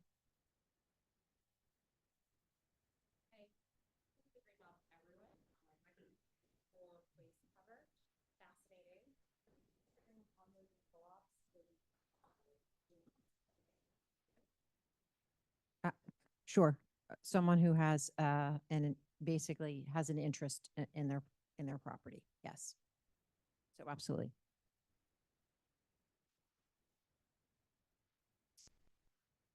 We will be launching early 2025 in Connecticut, Massachusetts, Rhode Island, Pennsylvania, Florida. Am I missing anything? Is that okay? And then the rest of this, and then we think we can get to 12 by the end of the year, up to 12. Yep.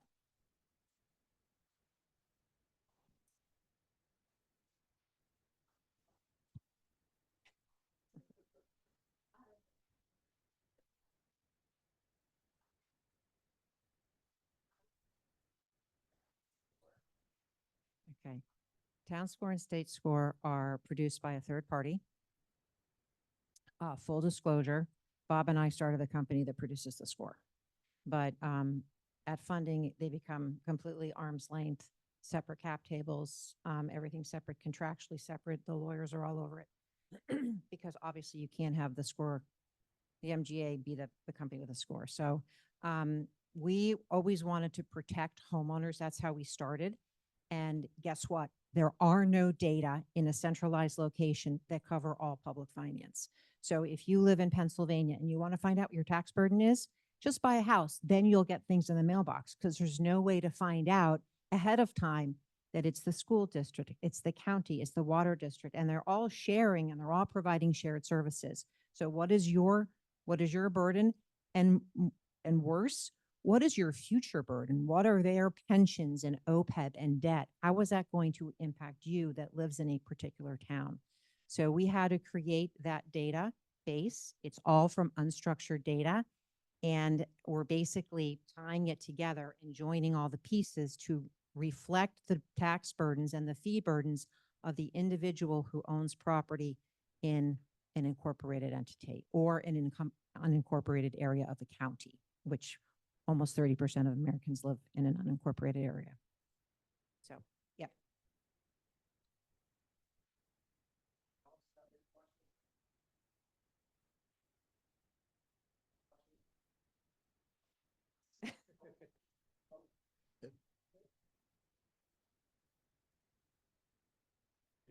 I had a question for Release, a very interesting model.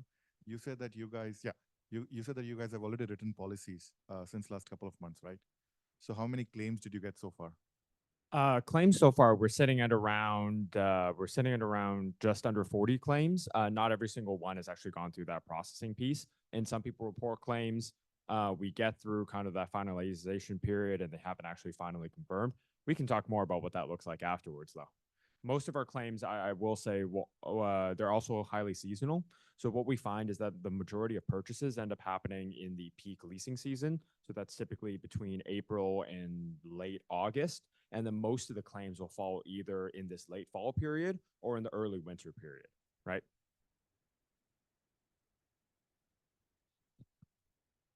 So hi, my name is Ed Stelzer. I have a couple of questions for a couple of you guys. Richard, Warranty Life. So you are writing warranty protection on a phone. Folks are accepting all the permissions, et cetera. And then you're going to use that data. So I understand if you're opting in for auto insurance because mobility, GPS and whatnot. How are you doing that on the life side, or have you made any progress on the life side? Because that seems to me like a bit of a stretch. Yeah, so how the life side works, and we're just fairly new. We kind of learned that we can do this, right? So during the registration process, right, we're device protection. So the user, we want to see that the screen's intact, right? So the user takes a picture in front of a mirror. We kind of guide it with sensors or with, we guide it into a certain position. We see their face, part of their upper body. So we can scrape age, sex, and BMI data from that. So in life insurance, you need age, sex, BMI, smoker, non-smoker. So we got most of the data that we need to start a pricing process for the life insurance guys. That's kind of how we segue into that. And the conversion rates or the customer acquisition cost for life insurance companies, you know, it's really high. They pay a lot of money. So we can begin that process for to access markets that they haven't seen, right? Just automate that process. Users have a high propensity to accept and give us permissions at a high rate. So that's kind of how we will start to work in that. We're just early in that journey, but we have the data. It's working in production. For auto, do they understand that they're also using that for auto insurance? Correct. So when they give permissions, we have an explicit permission opt-in button that says, hey, share your information here, your data, so that we can get driving offers. So then that's, and so prior to Geico coming in, we saw great acceptance rates. We actually generate clicks and earn revenue from clicks from that. So Geico like that. You know, we think if you're doing this, your telematics, if you integrate our telematics, it's going to do really well. So I mentioned Geico's here today. So if you want to talk to the person that championed us there, he can kind of give you some more feedback. Yeah, amazing. Thank you. Nivel. Hey, have you guys written any policies yet for ride-hail drivers? Do you have carriers that you're working with?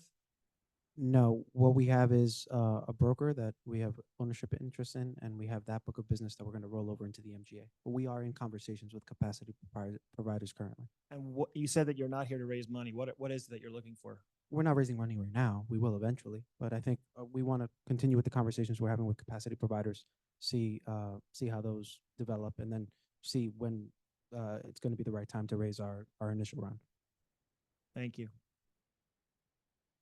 Great. Oh.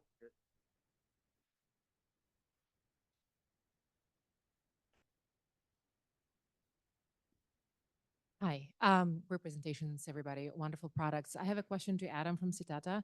I would like to understand what kind of information you're collecting and what are other implications of the data that you're collecting via the app, since you mentioned safety and security, and Are there any adjacent insurance lines that you are going to be launching or? Yep, good question. Can- So the algorithms we have in place today, with your permission, we're collecting your location. We're also collecting where you're visiting, either through your itinerary information, and then that's coupled with the information of everything that's happening all over the world, primarily threats and disruption information. With that data, we're keenly aware that we can better underwrite. So for example, if a region is starting to become volatile, we can increase premiums much, much faster than another underwriter would respond in that way. And then we can also branch into other lines. Currently, we're looking more on the high risk side for kidnap and ransom and political risk. Those areas are a bit archaic as well and could definitely use our data. All right. Are we out of time? One last question. One last question, All right? right. Question is for Risk Q. I know that you said that you have a partnership with AT&T, and I was just wondering if you maybe have this information yet on what that ROI is going to look like for AT&T after they use your product, or what you anticipate it being. Good question. So they're doing tens of thousands of assessments right now. It's costing them about 2 to 3 months worth of resources. So they're going to save 80% off the bat on the resource costs, and then they're going to push through about 25 to 50% more assessments. So you're looking at a ridiculously large ROI. Awesome. Very cool. All right. Thank you all. Amazing job. So we have a break for 15 minutes. Get back here 11:15 for customer engagement operations companies. All right, we're gonna get started as we focus a lot more on the customer side of things. I'm not gonna delay because we're a little behind already. So let's just go on. Hannah, let's start with you. Thanks, William. Cheers. And you can see we got a really snappy tagline for our business, Cana. So what do we do? I'm Paul from Cana. Embedded insurance infrastructure, enabling incumbent brokers distribute small commercial via vertical SaaS platforms. So that's what we're doing. A little bit about myself, my co-founder, worked together 20 years. Our last business was Blink Parametric. We sold in 17, did another one before that. So we've been knocking around InsurTech a long time. So what we're trying to solve is small business insurance. 40% in the US have no insurance, 75% are underinsured. So it's a big systemic issue in the insurance industry. So why hasn't it been fixed? You know, it's all gone through the broker channel. There's no malice in this. It's the way it's set up. So the people don't make enough money to sit down with every restaurateur in New York and really understand their business and give them the right insurance. It has to be transactional in nature. So that's the way it works. And then the scant data that you get through the broker channel, the underwriters, it's always amazed me. You'd sit down with somebody that got a 200 million book. How well do you know your customers? I don't. So therefore, I spend all my time managing my balance sheet. The outcome is one size fits all, small business insurance with lots of excesses and deductibles and terms and conditions. And it's not a great look for the insurance industry, and it's difficult to build profitable books of business. So how to fix it? Everybody in the States knows vertical SaaS platforms. In UK, Ireland, and Europe, not so much. It's growing over there. So for people who don't know, there are software platforms built for very narrow verticals. So the days of a small business owner having to use 10 bits of software is gone. It's being replaced by specific vertical SaaS platforms for restaurants or funeral directors or lawyers, or you name it. It's not like this is coming, this is here. About 70% of small businesses are using in lots of verticals at the moment. What kind of data can you get? They manage their customers, their employees, their finances. They have embedded payments, payroll, accounting, inventory management, et cetera, et cetera. And with our insurance hat on, what's not to like?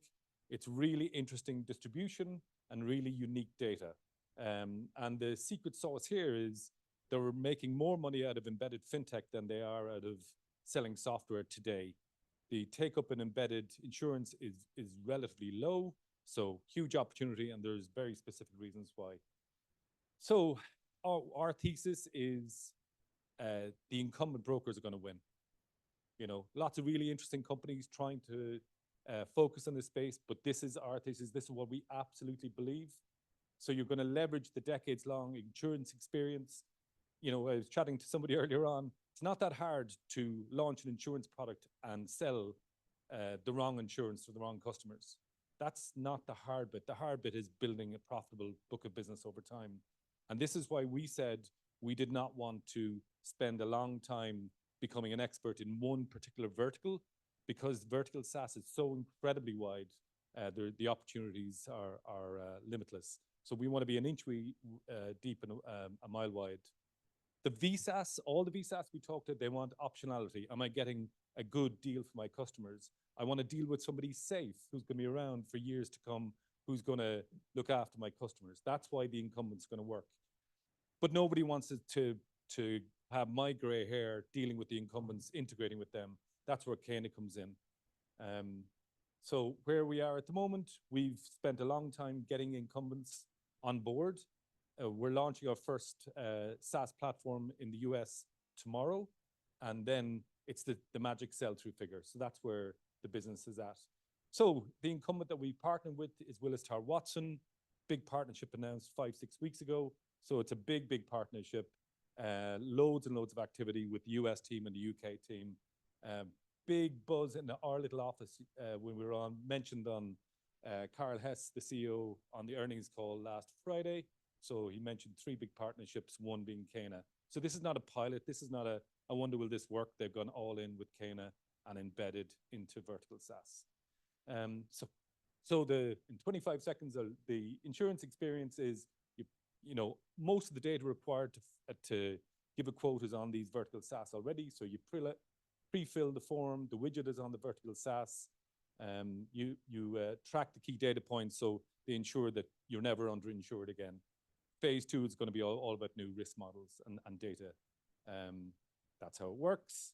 That's what's going live. We're going to have 3 live in Q1, 10 by Q4 next year. We've raised money from these folks, those folks, and we're going to start around end of March of next year. And today's all about saying hi and getting on people's radar. Thanks for your time.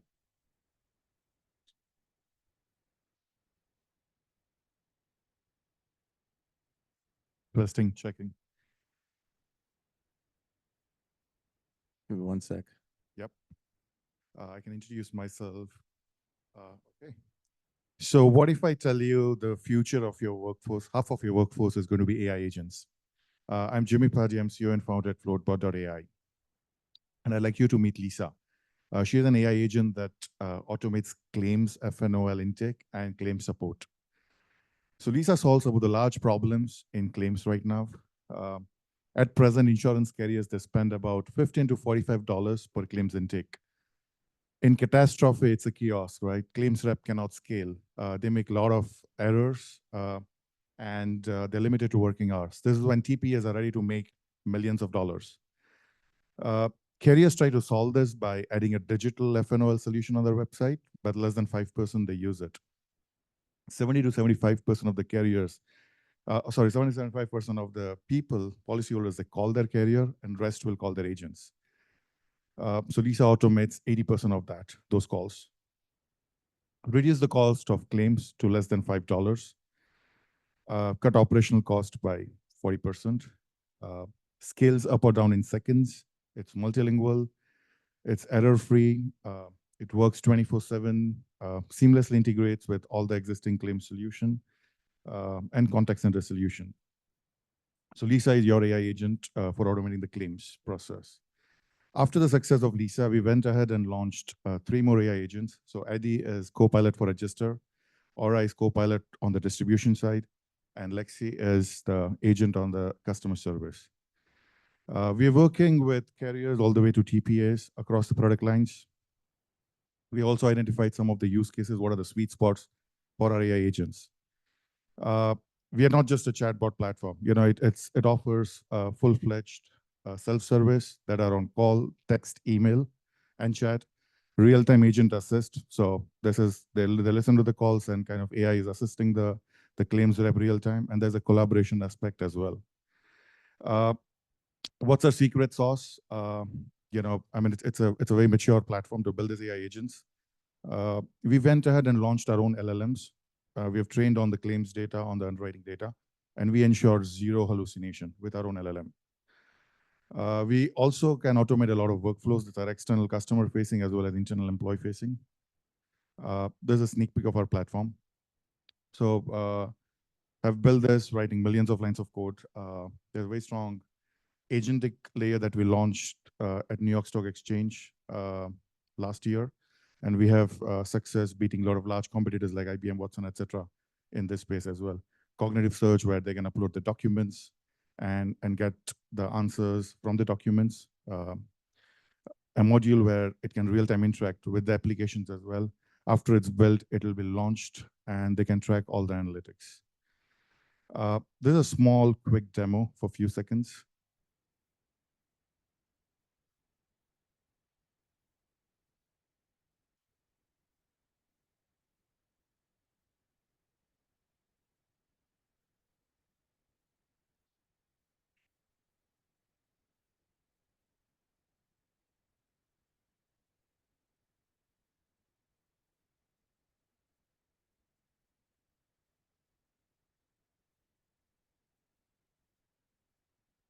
In interest of time, I'll just move on.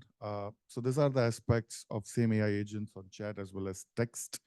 And it on the call as well, it would validate the policy holder by either policy number or few other details. After it's validated, it'll do all the claims intake and then push this information down to Guidewire or any other platform. So this is with our existing client in Guidewire, where all the information is fed and the claim is created real time, right?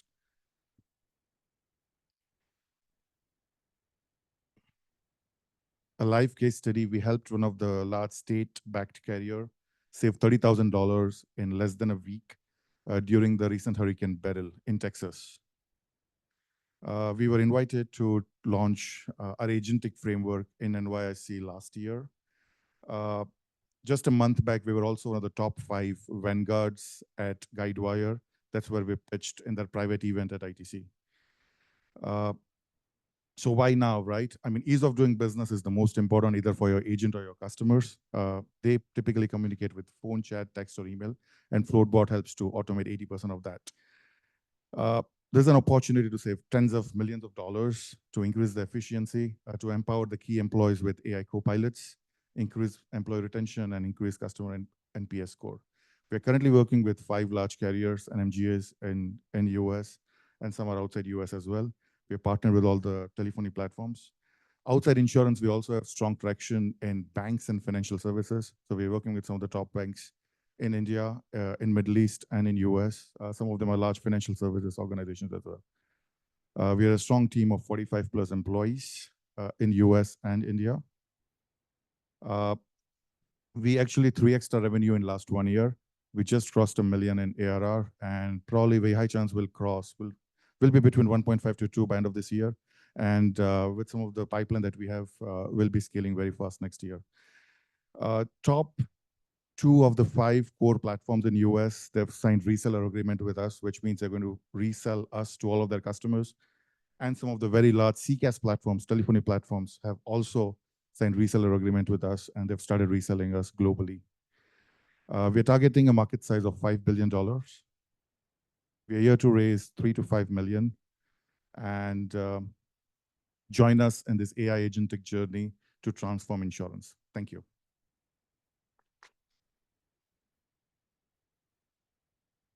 And then?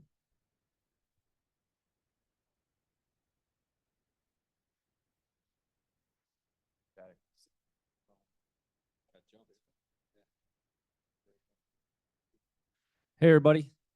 Tom Young. I'm the founder of DataCrest, and I wanted to thank InsurTech NY for having me back up here. I've been to a few of their events over the past few years, and always put on a good event. And nice to meet everybody. So DataCrest is a software as a service company. We're about 3.5 years old. Have pretty good market penetration so far. I'll get into that. Really what I wanted to start with, which is we're a bunch of insurance folks that got into the software space, right? So I was on the MGA side, worked at 2 different MGAs earlier on in my career, did captives, which is about as cool as insurance gets. It's not that cool, but putting money offshore for insurance purposes. And my chief product officer was at Tokyo Marine for a number of years, working with their different carriers. And then with CoverWhale, which is an MGA located up here in New York. Other team members at USLI, Star Insurance, and some other financial services. And so we have a team domestically and then internationally as well, doing a lot of the coding for efficiency purposes. So I've started businesses before, had good exits, and we're building a good one now. So right now, we're in the marketplace. We're raising mid next year. Our third would be our third round. We did a seed round and kind of a seed bridge round.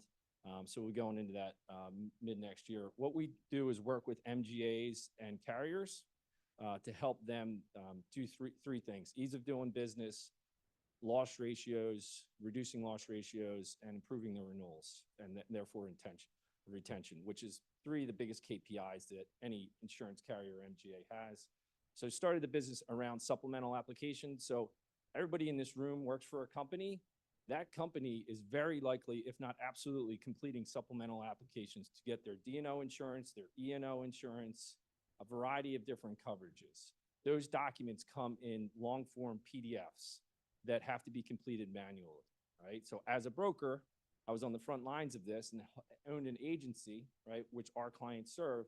We would have to go out to our insureds and have them complete a D&O app, a management liability app, which would be EPLI, fiduciary liability, maybe a workers' comp application every year. So I'd be going to my clients and asking them to complete 30, 40 pages of documents every year. So what happens? A lot of these insureds, the CFO, the owner, whoever it might be, they don't want to complete that for obvious reasons, right? So the agent completes it on their behalf in many cases, which is a big E&O exposure for the agency. And that underwriter gets old or erroneous documents, right? Or data that they're using to underwrite. So we start with the applications. It's a very manual process and improving that. But if that underwriter gets an email with their competitor's application, hey, they work for AIG, but they get Chubb's application, we extract data from those documents, as well as the Accord applications, which comes with pretty much every submission in commercial property and casualty insurance, right? So you think of millions of emails every day coming in with these different applications that are completed manually, and the Accord applications, and the statement of values, whether that's a vehicle list, a driver's list, a property schedule with 20 different columns in it and 30 rows in it. People are manually entering that into their systems, right? So we're solving for that intake of the submission, the email coming across, as well as the completion of the application. Once we get that data, we're using it for a variety of different things. So an E&O application or D&O application might be 10 or 15 pages long.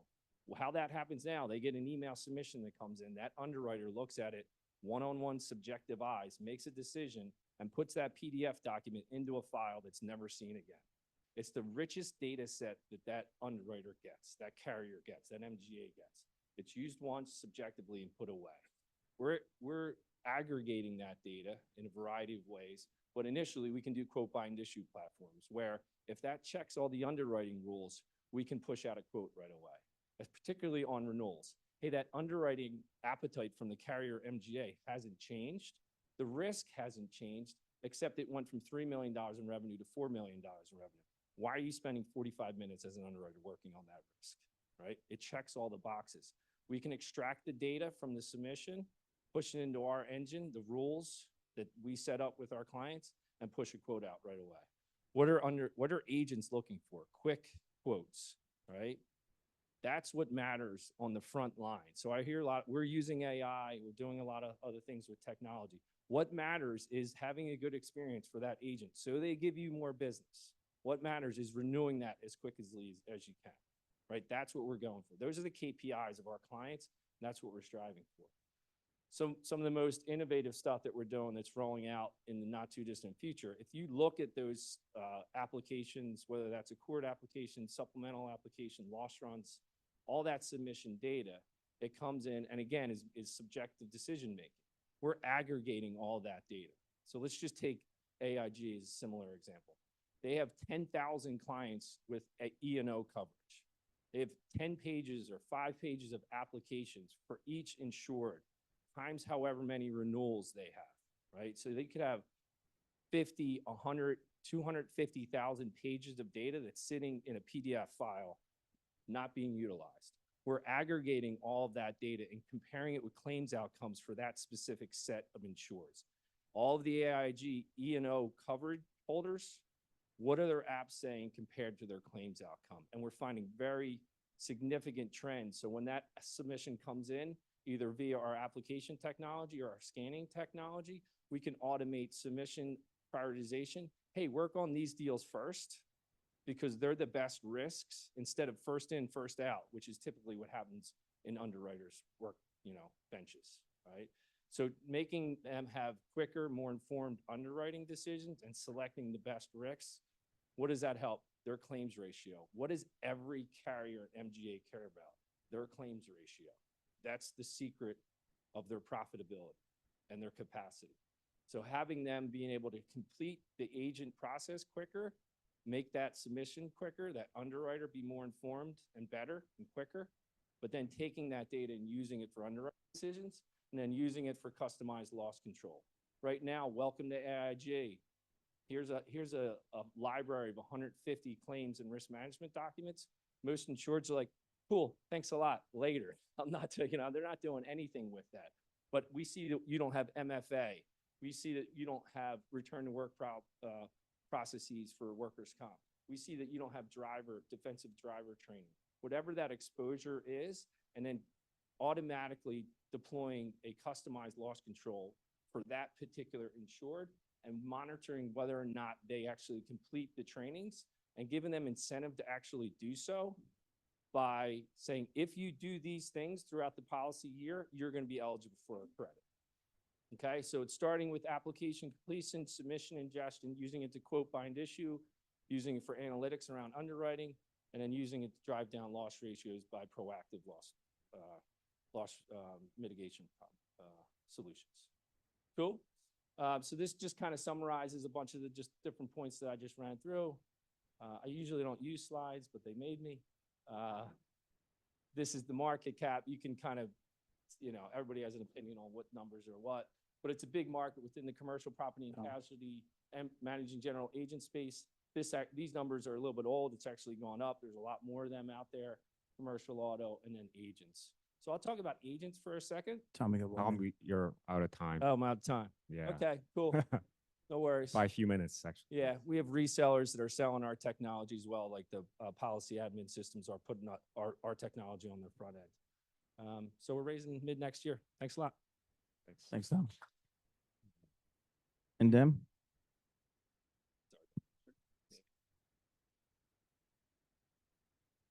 Hi, everybody. I'm Kyle Gagan, the CEO and co-founder of Indem, a conversational insurance platform. So definitely some similarities with Jimmy at FloatBot, although we've started on the sales and service side. And I come from a family of agents and got my first job in insurance at 12. And I've been trying to fight the problem of delivering access to insurance products and information since then. And so, as you all know, it's a disjointed process. Most of the time, if you want an answer, do a service workflow, generate a quote, you've got to call or email somebody. And so, the world has changed with generative AI. Now, 24/7, you can access an agent that can answer your questions, enter through workflows, allow you to generate a quote. And these agents are accessible via email, text, web chat, voice. You can get them any way you'd like. And so we've built a platform where you can develop and deliver generative AI agents across the value chain. And we've proven out many agents. Some of the first agents that our customers use are AI CSRs. So you've got sales CSRs, service CSRs, and what I call the gateway drug for generative AI and insurance carriers is the broker portal assistant. So it's an AI agent that you embed in your broker portal, and your appointed agents are logging in there to generate new business or service current business. They've got a lot of questions. Many questions they don't ask because they have to call or email. So in this new world, they just pop the agent open and they ask that question. And you can start with 10, maybe 15% of questions answered from your own FAQs, from your own knowledge base. But over 60 days with our reinforcement learning loop, we get up to over 50% of those questions answered immediately. And it turns out, because everything is categorized and summarized, you know exactly what your agents or your customers are worried about. And in this case, when we pass it off to a human, they're asking for dynamic data. So what's the status of the policy? What's the status of the payment? And so what we do is create workflows with a REST API to actually answer those questions too. And so you can use those REST APIs to build workflows across the business and the value chain. And we've created a lot of tools to plug in the sales and service person. So you can trigger a notification if somebody's frustrated, if they're a high value lead, if they hit a point in the customer experience like quote, where you want to put a human. And we focused on suggesting responses to that human in the loop when they jump in, and that improves the model too. And so, one key differentiator for us is we started as an agent in 2021, and the goal was to replace the web form. Let somebody go soup to nuts, ask questions, generate a quote, go through underwriting and purchase. And we've proven now that it 10x is online purchase behavior, and it improves every step in the funnel because a customer takes their own path and asks questions when they have it, right? So if you haven't earned that lead, they're gonna say, why should I use this? How long does it take? All those types of questions. And then once you earn the lead, you wanna generate a quote. That's where you get your objections, right? So as soon as you present the quote, the customer's gonna say, well, I need this limit, or is it covered if this happens? And so now you're building a digital brain that can answer those questions. And you can also just ping your sales team and have them jump in. And so we've built this to be able to extend out every distribution channel. So you can embed this on a platform. You can take data from that platform partner. You can offer it in their branding at the customer journey point where they say. You can have 10,000 affinity partnerships where you preset the requirements and you create a personalized message to that customer. You can push it out, obviously, to agents and direct, and you can customize it for every advertising channel. And so right now, our business model is $2,000 a month plus usage, and that's full access to our full AI agent builder and co-pilot improvement system. We've got several agents out there that are generating quotes, taking leads, doing service. We've now got voice, email, SMS, and those are working, but we haven't had somebody pay for them yet. And we've got an ideal customer profile at the moment of an MGA or a specialty carrier with a digital product. We've got some really great early customers, and with just 200 of those, we've got an amazing business. But the opportunity is to be the utility service pipes of the industry, right? For the smallest agent, the embedded products to the largest incumbent carriers, can you make all their products and information and workflows accessible via natural language? And that's the goal. And so we've been working on this for over 3 years. We've got a team of 12. We've got the generative AI and the insurance experience. We're ready to scale. We're going to raise a Series A round beginning of next year. And so if you're interested in writing a lead check for that, or if you want your portfolio companies to grow and meet their profitability goals, please talk to my AI agent. Thank you. Thank you.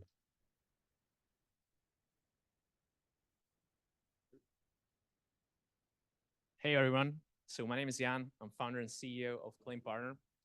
Now, Tony told me that if I make some jokes, I can run a little over 5 minutes. And I think you've seen a lot of slides today. And actually, my product is really simple, so I might just tell you what it does. So basically, insurance. It's really a conversation stopper sometimes. For example, when I go through airport security, I don't know if it happens to you, they always ask you, what do you do for a living? I don't know if you ever tried to say insurance. It's like immediately, please go ahead, sir, go right ahead. And it's really indicative of the insurance in general. Like people, they just don't care and they don't want to be bothered with insurance, generally policyholders. And it creates a lot of problems, especially when they have a claim. Why does it create a problem? Because they don't understand their coverage, they don't understand exclusion, they don't understand limits. And so when something happens, they sort of start kicking around. They call their agent, they call the broker, they go to the carrier, they mishandle the claim. And it costs everybody money. Worst case scenario, they go to a litigator, they start shopping, and it's just a headache for everyone. So we're thinking, how can we solve this problem? How can we help policyholder navigate the process in such a way that it's affordable and it's scalable? And it really is, I promise you, it's a easy solution. So it stands just on 2 pillars. First of them is that in insurance, we're actually good at selling insurance, right? And the second pillar is that in insurance, we suck at claims. So we thought, why don't we sell insurance for claims? And this is not a joke. I'm quite serious about it. Just think it through with me. If I go to the policyholder and tell him that it's actually in his benefit to pay a little extra on top of their premium to have access to independent experts that are going to guide him through the process because they ultimately don't want to be bothered about it and they don't understand it. It's actually a pretty solid proposition. So the question is then, how do you scale it? Because you cannot go literally policyholder to policyholder, right? So we have to go through channel. So We reached out to broker and agent, and then you serve an issue.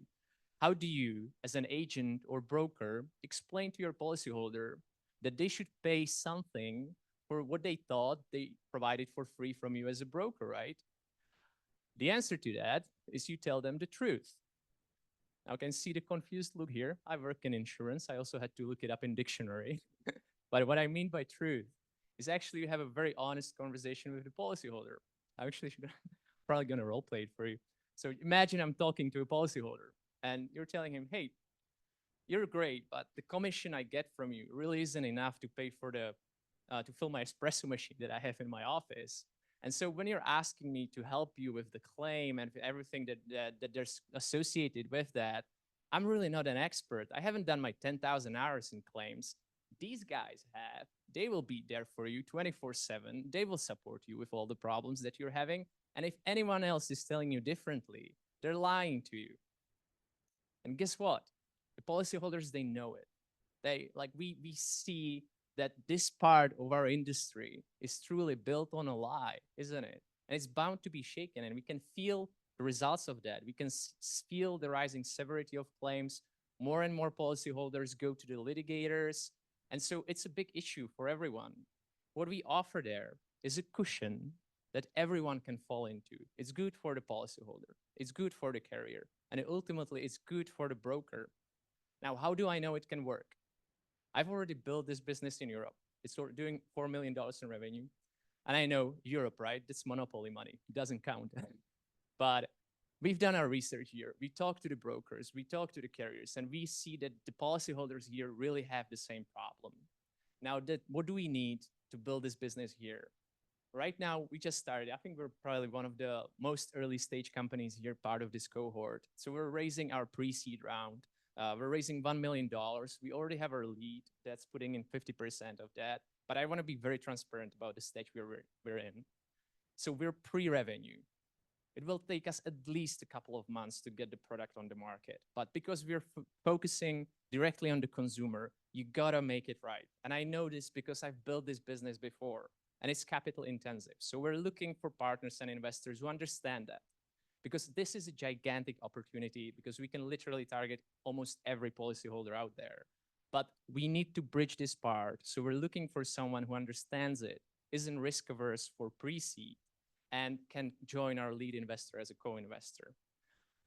And that's about it. Thank you very much for your attention, and I'll be happy to talk. Thank you, guys. I'm the last one, I suppose. Great. Can you guys stay on stage and the founders come back to stage? We're going to open up for Q&A now. If you guys have questions for them. So anybody brave enough to start this next round? Let's see. There we go. Wilson.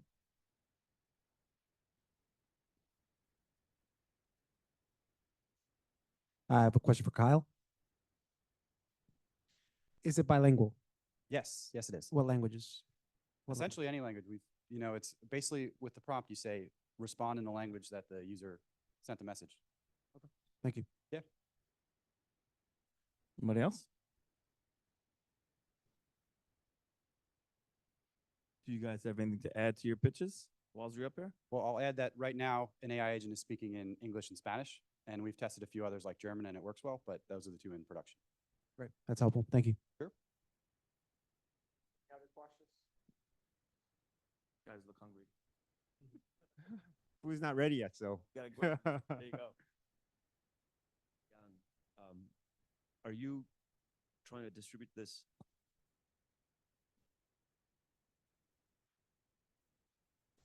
Two.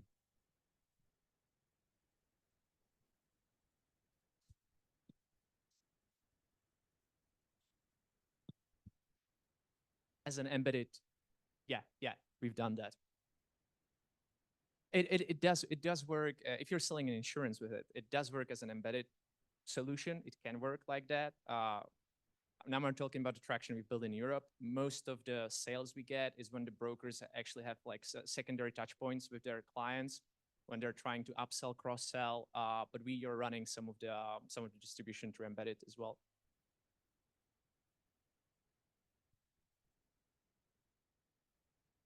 Any other takers?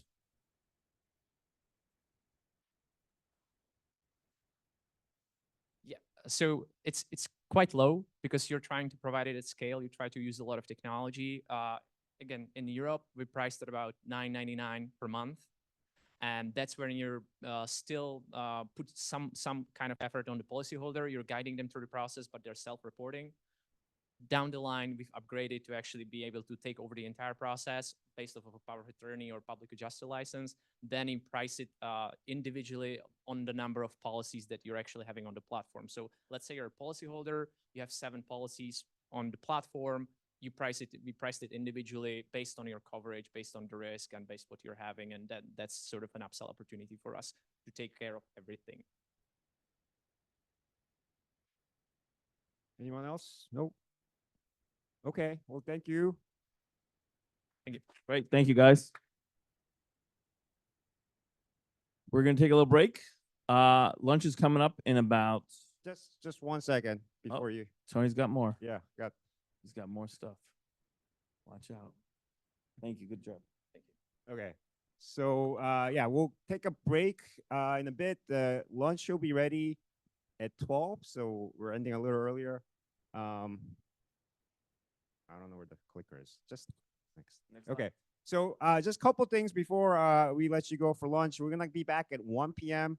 for 2 groups. The first group's AI software companies, and then we'll take a break. And then the last group is benefits and climate MGA. Okay, so there'll be about 13 more companies presenting. So don't go anywhere. But a couple quick upcoming events we want to just keep you in the loop on. Next week, we're doing a webinar. Kyle's going to be one of the speakers there, and then he'll be talking with Ross Finlay, who actually started, we believe, the first commercial digital distribution at Hiscox. So, you know, AI could be the new internet, where it's like a different way of distributing, right? So are you having a debate or something? There's something happening next week. Yeah, I think you're going to interview. Yeah. Exactly. All right. And then the other event that we're going to be hosting, and this is David, and David's most favorite event of the year, and he partners with Stacy from InsurTech Hartford, and they it's all for startup founders and investors and others as well. You're always welcome to come if you're interested in getting some education, and then skiing or snowboarding. It's a great event. I actually don't ski. I've never been to one of these events, but those who go seem to love it. I think some of you, anybody here, you've been there. Oh, been twice, yeah. You don't have to ski or snowboard to go there. You don't have to. You don't have to. So it's usually a great event. So hopefully you guys can join them, and maybe I'll join you guys too. But it's going to be February 4th and 5th at Vail. Okay, so that's it. So I'll be back at 12:15. Okay. So you have about over an hour of break. I think we'll have lunch in a few minutes, but feel free to network. But please do come back. We're gonna start right on time at 12:15. No, 1:15. 1:15. 1:15. Okay, thanks, guys. Okay, thank you all for coming back. We're gonna get started with the next group of startups. So this group is AI software companies. Cosmin.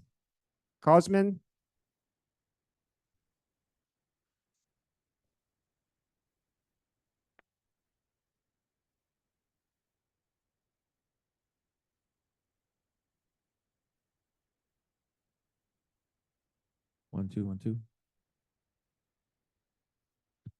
Your mic isn't. Can you hear me now? Okay. A bit of background about us. We've been working on this for 4 years. We incorporated 2 years ago. Prior to this, I had a software development shop for about 15 years. I grew it to 100 engineers and worked with startups and large enterprises. One of the startups was acquired by KPMG about 10 years ago, and since then I dedicated myself building enterprise software that had some kind of machine learning or AI capabilities. The startup that was acquired also had this, so we have quite a bit of experience around AI. We invested about 3 million in the company. We are bootstrapped, and profitable since last month. We have 7 digits revenue. As a team, we work together for more than 10 years on the other shop that was shut down. And we are part of the NIST AI Safety Institute Consortium. We have SOC 2 Type 2 as well as ISO 27001 for our platform, and part of other accelerators. So what are we trying to solve? Everyone is talking about AI, right? 90% of the businesses consider AI to success, 50% think they are prepared to handle AI risk. I think it's actually much less than that. It's probably less than 5. This is some report produced by Deloitte. I think it's not accurate. It's probably less than that. Everyone is talking about AI, right? Every organization in the world at this point has to be AI driven. There are so much investment in AI everywhere, right? Why we don't get ROI out of AI? Why organizations don't get value out of AI, right? I don't think it's a technology play. There are so much money invested in AI technologies like never before. I think it's a problem with trust, regulatory pressure, risk, and controls gap. That's why organizations are don't adopting AI fast enough, and they don't get value out of it right away. And this is where we come in. We plug the gaps around their AI deployments. So we have a platform, an end-to-end platform, deployed in cloud, any cloud provider, could be on-prem as well. We can host it as SaaS. We can evaluate and monitor various type of AIs from traditional to Gen AI. We can do risk assessments and various type of more like policy-driven guardrails and so on. This is where we position in the market. So we are somewhere between traditional GRC and MLOps. So traditional GRC, they are more about process controls, ServiceNow, Archer, probably names that sound familiar. And on the MLOps side, they are more about performance monitoring. What we do is we map the controls that an organization should have in place, and we help them set those controls as well with testing and guardrails and things like that. I'll give you an example. Imagine someone you are working on a financial institution, and you are trying to produce an output, and that output is for a customer. And you review the output and you miss a hallucination in that output. And then that goes to one of your colleagues. And then they are making decisions based on that output without knowing that you use Gen AI to generate it. That's a real problem. The market is huge, hundreds of billions invested in AI. We think that, and not just us, is a report produced by some research, 2% of the market will be AI risk management, so billions of dollars. And we have a path to get to 100 million ARR. I can provide that in a follow-up. This is a case study. It's a major financial services institution. They had some challenges to deploy Gen AI. We came in, we helped them. They set up a Gen AI platform that's centralized, and they have different business units building use cases. And we help them with prompt injection, protection, guardrails, observability, protect against hallucinations, and so on. I have to rush because I'm running out of time. They increase adoption of AI use cases 3 times, reduce risk 70%, and they have a unified centralized governance across a large organization. Our go-to-market strategy is proof of value and land and expand. The names below are our partners already that we signed. We focused on this year, all big consulting companies and so on. We are close to 2 million revenue and profitable. And we have over 2 million commitments for next year. And we have a geographic reach because of these partnerships that are in place. We are raising 10 million. Most of the focus is in sales and marketing and delivery support. And product enhancement is 10% only because we have a mature product. We ran through a bunch of iterations already. And if I want to review something is the fact that don't think about us as an AI GRC tool. We are helping customers get value out of their AI. Thank you.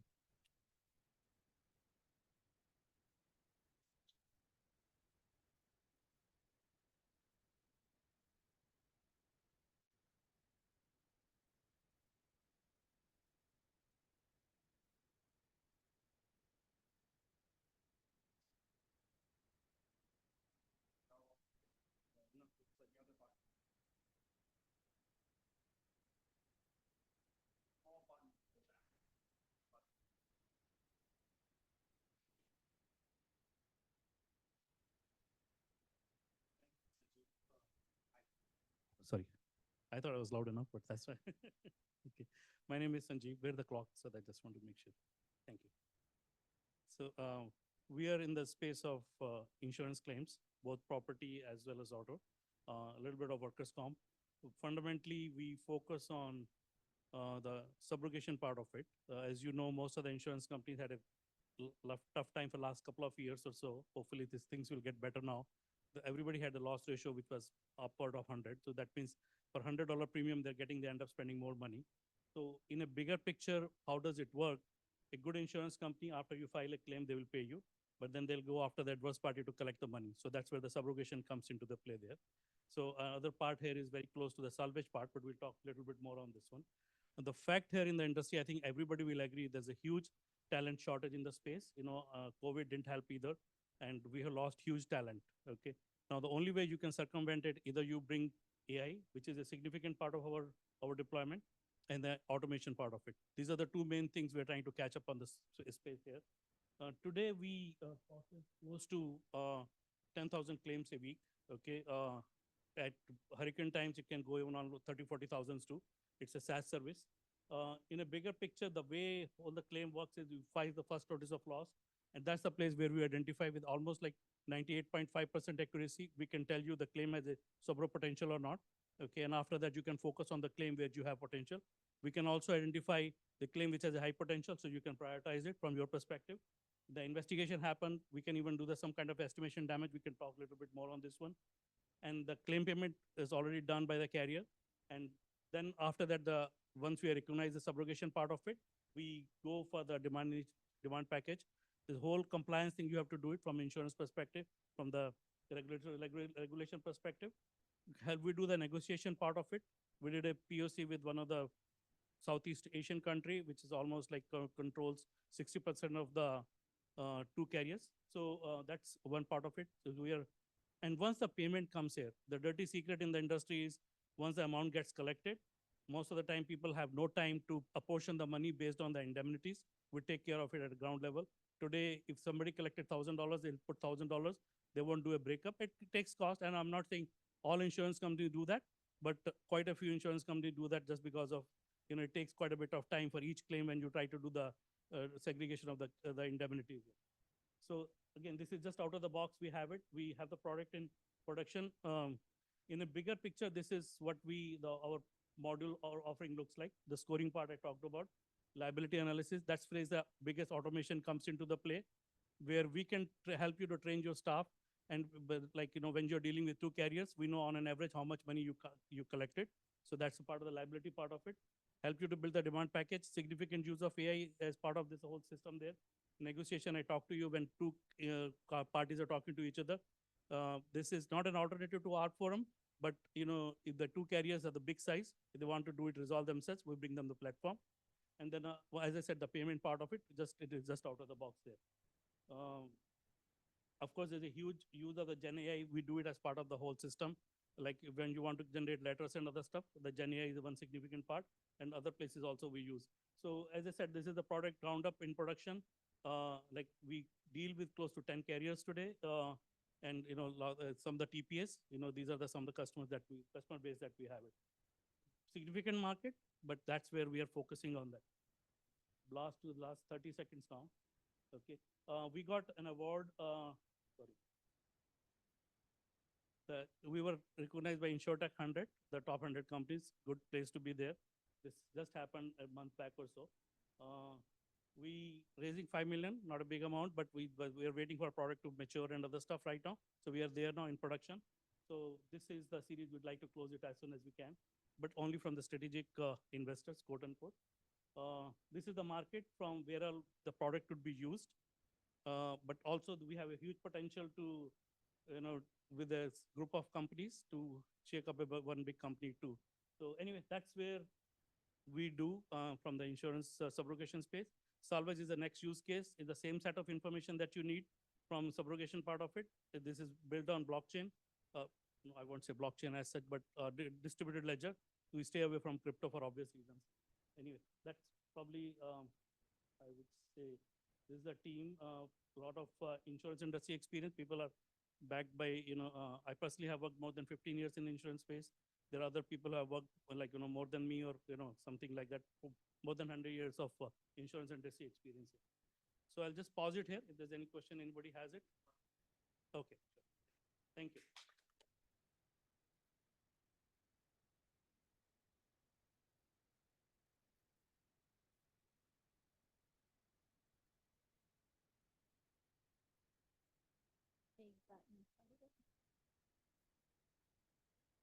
Hi, I'm MC Spano, the founder of Forcefield, and we are preventing digital deception. We're addressing a $308 billion fraud problem in the insurance industry, but an even bigger problem across other industries, which is the $1 billion problem per minute. Over $10 trillion of cybercrime happens annually. Our solution is an app, an API for an app. And we also have a portal that shows distributed ledger metadata that we collect based on digital evidence that is submitted through platforms. We're in the authentication market. It's very nascent. So it's really a combination of different industries. Currently, we're targeting auto, PNC, and commercial. We've also heard crop insurance is a good play for us. In any industry where you have to trust the policyholder's device, we turn it into a trusted witness for photos, videos, or audio collection. Our business model is we charge per API key call. We have an annual licensing agreement, and then we charge for metadata, and we're partnering with Google Cloud and Google Ledger. We just presented at TechCrunch Disrupt. We're a top 20 company. We're also the only cybersecurity company on stage. We just presented at ITC on the State Farm stage. We're a Techstars and MIT-backed company. We have raised from Lightspeed Venture Partners, as well as a celebrity and a bunch of angels. We're currently, Josh and I, building out a team and raising a round. Won't talk size quite yet, but open to conversations afterwards. Josh's experience, he's often in court testifying to the admissibility of evidence. He works at Connecticut State Police and also on a task force with the FBI. My experience, I'm a 2X exited founder. I exited my first company at a 600% profit, second at 12X. This is a mission-backed company. I myself had an issue with obtaining digital evidence from an assault. And I could tell you to this day, 8 years later, NYPD still has not solved the crime. We're also in the Erie Insurance Accelerator, and we have won a bunch of awards. And as I mentioned, we went through TechCrunch Startup Battlefield. We're patent pending. We filed back in 2021. And we're currently looking for investment and customers. Thank you.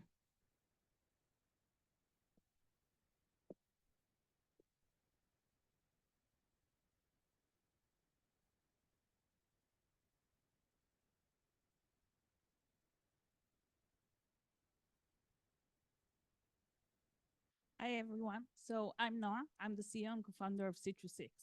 All my life, I'm in the intersection between technology, regulation, financial institutions, and this is what led me and Gilad to establish Citrus6. As you probably know, AI is everywhere. We just heard recently about all kind of AI, Gen AI, but it takes too long to put new AI model in production. Think about it. If you will day train with a newspaper of yesterday, so think about what's happening when you are taking AI model from 6 months later. Also, the success rate is really low because when you risk assess the model, you see all kind of mistakes and problems, and those models are never getting into production. And when those models are getting into production, we see Wells Fargo that was fined that in more than $3 billion because of discrimination, and Zillow that was mispriced because of wrong models that it's putting into production. The regulators understood that there is a problem with this field and understood that they need to put more and more regulation in order to safeguard the population, to make sure that everything is be done properly and responsibly. And this is why all the regulation is about the pillars of robustness, transparency, fairness, and monitoring. And this is what we are solving in Citrus6. We are allowing companies to take the risk assessment process much faster and reduce the time to market. to increase dramatically the success rate and to make sure the development is much cheaper in order to put more and more models into production.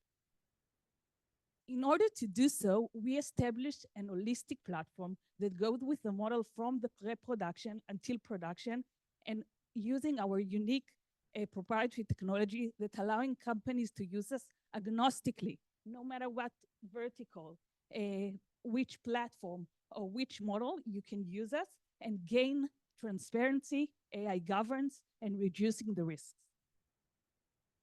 We understood that in order to make this procedure much more efficient, accurate, we have to put all the stakeholders aligned. This is why we created a Python SDK for the data scientists, a web UI for the management, for the risk people, and the compliance officers, and we created a report generator that will be capable for the regulators and all the evidence that you will need to bring. We understood that each and every persona need the information to feel accountable to what he needs to approve, what he needs to know. And this is why we created those user interfaces in different type of tech stage in order for everyone to feel comfortable and to make this procedure the most accurate and efficient. We put a lot of efforts in the beginning of the company in creating our own proprietary technology because it was important for us to do a real risk validation to make sure that we know how to use properly the validation processes, the governance, and to make sure the model is okay to go to production. We already deployed our platform in the tier 1 bank in Canada. We're working with security companies, insurance companies, financial companies, and we are starting to work also with the medical companies. We are looking for strategic investor in order to come to the safe that we are, have a $2 million remaining allocation, and we're looking for people that will help us to go to partners, understand the need, and will open us new verticals such as medical devices and more. Thank you very much.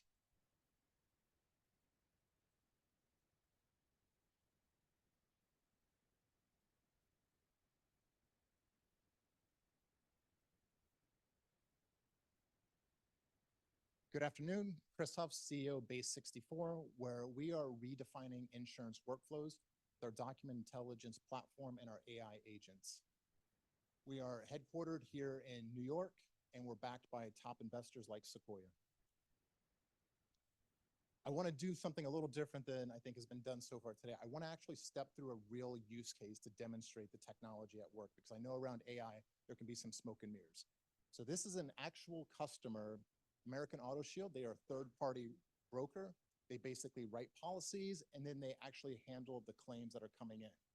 On the top row, you'll see their current process, and they are paying us about $240,000 ACV, annual contract value, to handle one of their 6 steps within their claims process. We're introducing our second product now, our AI agent, which is now able to handle all 6. And so I want to show you how we actually do this. And again, with the document intelligence platform today, we're handling the 1 step, which is basically ingesting all of the crazy unstructured text-based documents and images that are submitted with the claim. So before I get into the actual steps and show the agent, this is our platform where we basically have 2,800 pre-trained AI models, 99.7% accuracy rates. And again, this is on the most complex unstructured data, text-based documents, audio files, video files, and images. 1 simple API, so it's API first, 400 plus no-code integrations, and 6 patent applications to include content reasoning, which is our secret sauce, what makes our AI agent different. So basically, we arbitrage out a lot of the existing automation workflow that you find out there today, which is very tedious to implement around the configuration. It takes hundreds, if not thousands, of samples to refine the models. And then you actually have to configure the workflow. With our platform, there's, again, the 2,800 pre-built AI models. There's the always-on AI features, think facial recognition, handwriting detection, and then the content reasoning that I'll get into in a second. So here's the actual demo. 6 steps. The first step, and again, this is American Auto Shield. The first step is to basically load the policies. So that way we have all the necessary documents in order for the AI agent now to know what the process should be, but more importantly, what are the terms of the policy so that way we can evaluate the claim. The next step is to receive the claim coming inbound. So the AI agent now is able to, in a very multimodal way, so text-based documents, audio, video, images, bring that in and use our always-on AI features to handle things like indentation. It can handle multi-page documents. It can handle tables that are split amongst different pages. So all the most complex stuff that usually throws off AI, we're able to handle. The next step is we're actually able now to cross-reference the policy that we pre-positioned in step 1 with the claim that came in step 2. This is the magic of AI, and this is our proprietary, so patent app, but our proprietary content reasoning that can understand, with deep understanding, the policy and then the claim, and it can start to compare the two in terms of coverage, policy limits, compliance with the policy. So the next step is then and every company is different, but they use Salesforce for their customer relationship management, their CRM. And so we're able to take all of the data from that incoming claim and then structure it and put it in, again, using no code. So this is drag and drop into their CRM. This can also be a policy administration system. Duck Creek, Guidewire, pick your platform. The next step is where the content reasoning really comes in, which is to take the policy and side by side compare it to the claim. And this is where it says policy carries this coverage. It allows for these terms. And so the AI will actually reason those two disparate content sources to then come up with a determination. Our difference here is that our AI agent now, trust and transparency, will actually cite the source, how it came up with the decision that it came up with. So it will point back to the policy documents and say, this is why I made the decision that I made. Last step, it structures it into a JSON format, sends it to various endpoints to allow you to submit or to produce critical determination letters that go out to the policyholder. So truly an end-to-end AI agent. This is our business model. So we're currently setting at about 1.7. We'll close next month at. That's off of a 600,000 ACV base last year, so about 2.7x year over year. Gross margins, very respectable at 65%. Our pricing strategy is consumption-based, so per page. It's not usage seats, which is obviously advantageous in this environment. Our largest ACV deal that I just stepped you through is 243,000. Largest total contract value is a 2-year renewal we just did with Avetta for 362. We're currently at 15 full-time, 5 contractors, and respected in the various analyst reports. This is the team, very experienced team. Ozan as the founder who's actually here. So if anybody wants to meet Ozan and step through this AI agent, happy to do so afterwards. Chris Merritt's very experienced running our partner ecosystem, and then Mike running our direct sales. But basically this team has worked together previously. We have built and exited startups, and we've also ran multi-billion-dollar lines of business. And we'll end this year at 1.7 million, about a $4 million pipeline. So respectable growth. We've got a good pipeline going into 25 for a $6 million projected ARR. And that's based off of our current sales capacity and only 70% quota attainment. So there's upside to that. We've raised 4 million to date. I put in 1.5 myself, so skin in the game. Again, backed by pretty respectable names. We are preparing for our Series A in the first half of next year. So happy to discuss specific terms offline. Thank you. Awesome. At this time, if those startups get back on stage, we're going to open up to questions for those folks. Any takers and questions? That sound like a question? It is. That one back there. Coming to you.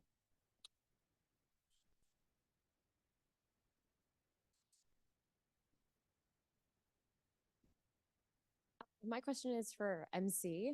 I know you said that you had a background in tech, and would you say that you ended up in insurance? Was that like always the plan for this company, or can you just tell us a little bit more about how you went from tech to insurance and how you made that connection? Thanks for the question. It was a long journey. We initially started off in public safety as a law enforcement solution because of our chain of custody algorithm. And then we got a lot of interest from 3-letter agencies. But then it was a really long cycle and it was a lot of grant applications. So we decided to go after some lower hanging fruit, or so we thought. We were tricked into insurance. But I have to say, like, you know, at first I was a little hesitant. I'm really impressed with the entire InsurTech industry. I know that we're all striving for innovation. So I like a good challenge. I had no idea how challenging it would be, but grateful to be here. And at the end of the day, insurance always protects people, property, and places, and that's really at the core of what we're looking to do. Thanks. Great. I'm not sure who this is a question for, but a lot of you spoke about a lot of similar issues. Do any of you compete with each other? And if so, could you help us understand how?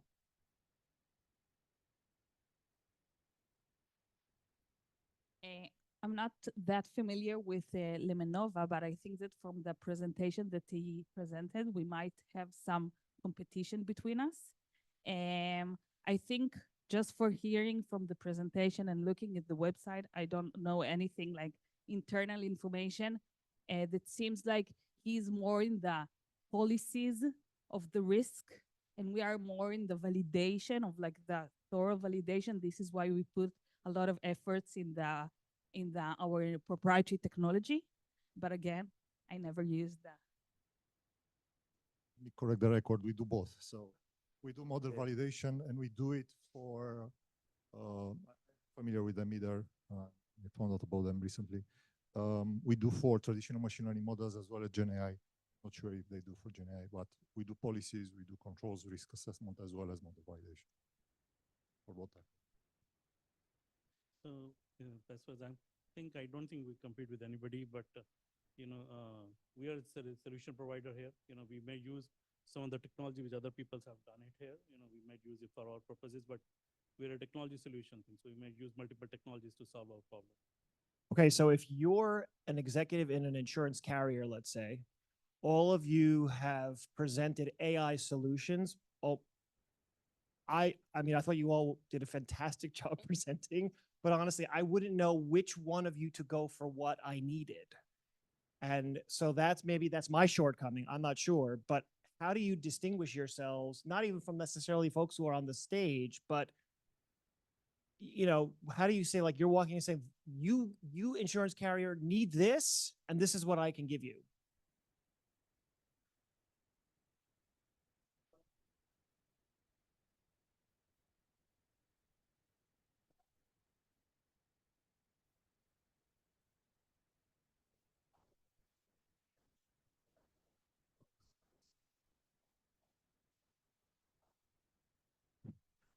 I have an opinion about the market, and maybe this is helpful.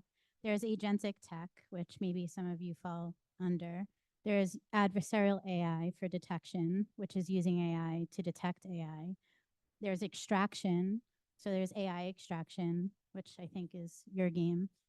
And then there's also like real-time data. And the real-time data is the space we're in.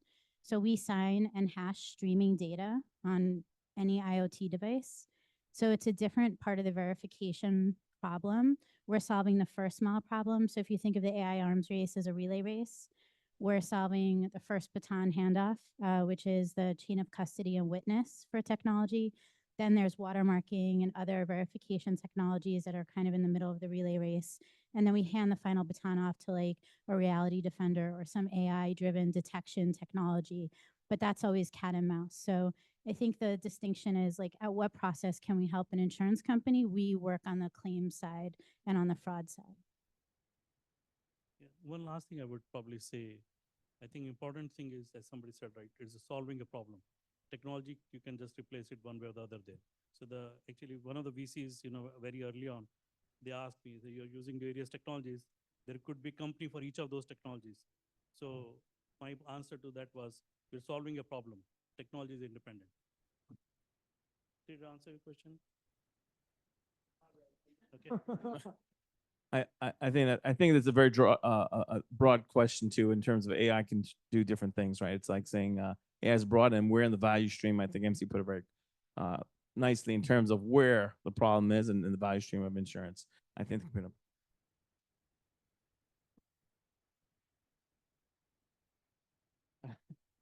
Got kids.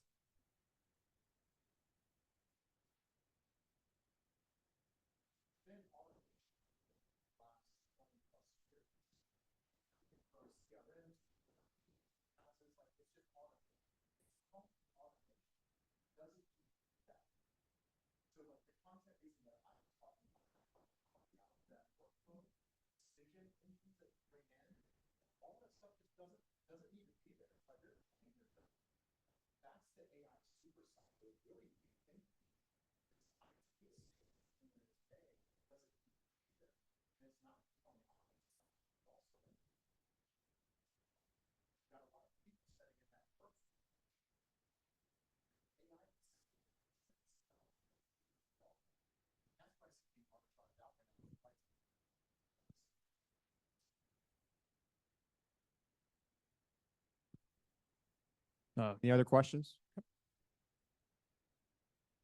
No. I was going to wrap and say that was a great point that leads us into our next, the other session on November 14th about the Indem and that talking. So it's a great little feeder for that one.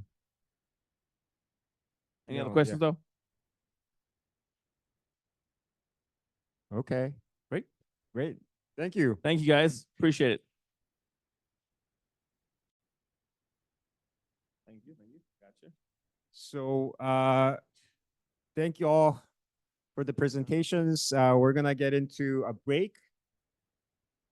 And what time is it right now? So, 1:40. Okay, so we're gonna get a break. We changed the schedule a little bit to start a little earlier. So you have 20 minutes break. Right? No, 15-minute break. So come back at 2:05. 2:05. We'll grab you. Don't worry about That'll it. be I'll scream the at you. last session. And the companies that will be presenting are benefits companies and climate MGAs. Okay, so we have two groups on our last group. So there are benefits group, there'll be 4 companies on the benefits side, and then we'll have climate MGAs, the last 4. And there's one more company called Quant, who should have been part of the AI software group, but he'll be coming at later, okay? So we'll do a break in between for questions. But first, my legacy.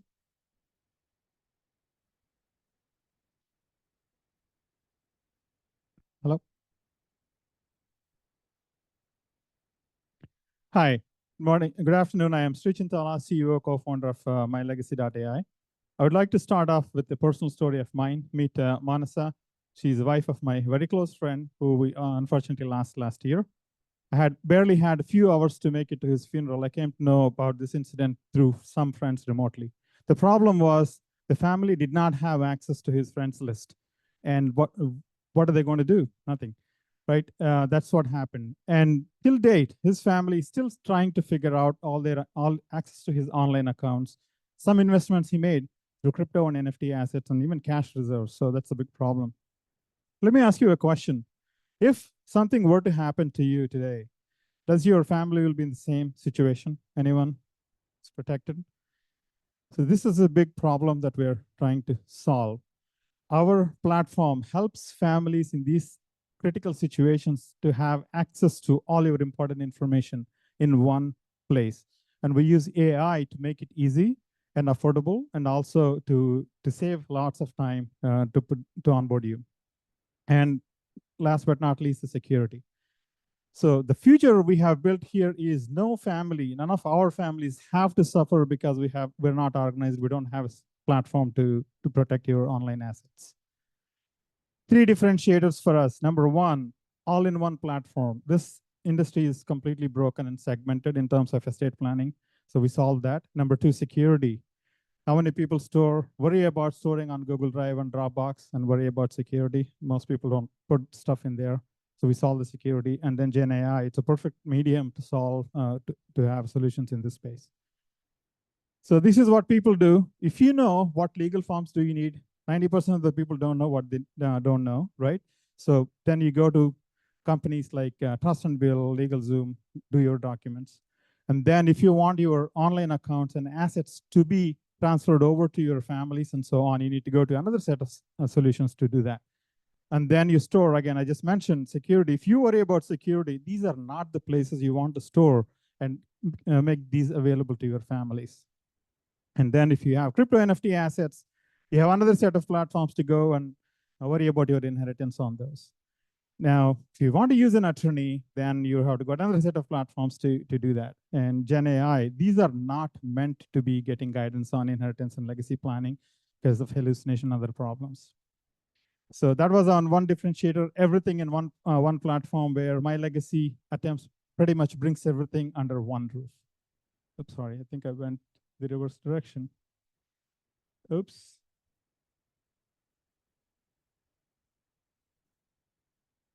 Sorry, security. This is, we built a super secure cloud vault with many patents pending on that. We don't touch, see, or store your secrets. How do we do it? That's our IP. Many patents are my patent attorneys here, Lori, can vouch for what we have done in there. I would like you to challenge me on this, on our claim that it is hacker and quantum resistant on the security side. Now, AI, we are solving a very core of the problem, because why is the adoption on estate planning is very low, less than 20, 30%? Because people don't know or don't think about it. So we have solved that problem by giving you a very simple platform. Within 30 seconds, you can try it today. We just launched our alpha version. You can just try it. And 30 seconds, you will know what your estate planning needs are and what you can do in it with our platform. This is a huge industry. Over 1 billion adults in just top 5 countries need wills and trusts and looking for documents. And this is why we see $3 a month can get us to a 3 billion ARR with our market space. We are planning to use the channel partners, employee benefits, insurance companies, and brokers and family offices as our go-to-market strategy. We have early traction. We're launching in January here in the US and Q1 in India and Australia. We're already talking to partners in Canada, Australia, India, and UK. Those are the 5 countries we will be launching. We have about 100 employers already shown interest to be on our platform, a couple of wealth management companies, and 6 attorneys already using the platform on the pilot program. So our team, a lot of experience in various segments in here. And we are looking at seeking a $1.5 million funding. This is a 15x ROI for early investors in that. We have done with the product. We are looking for go-to-market strategy for providers and on that. I'm Sri Chintala. Love to answer your questions later on. Thank you.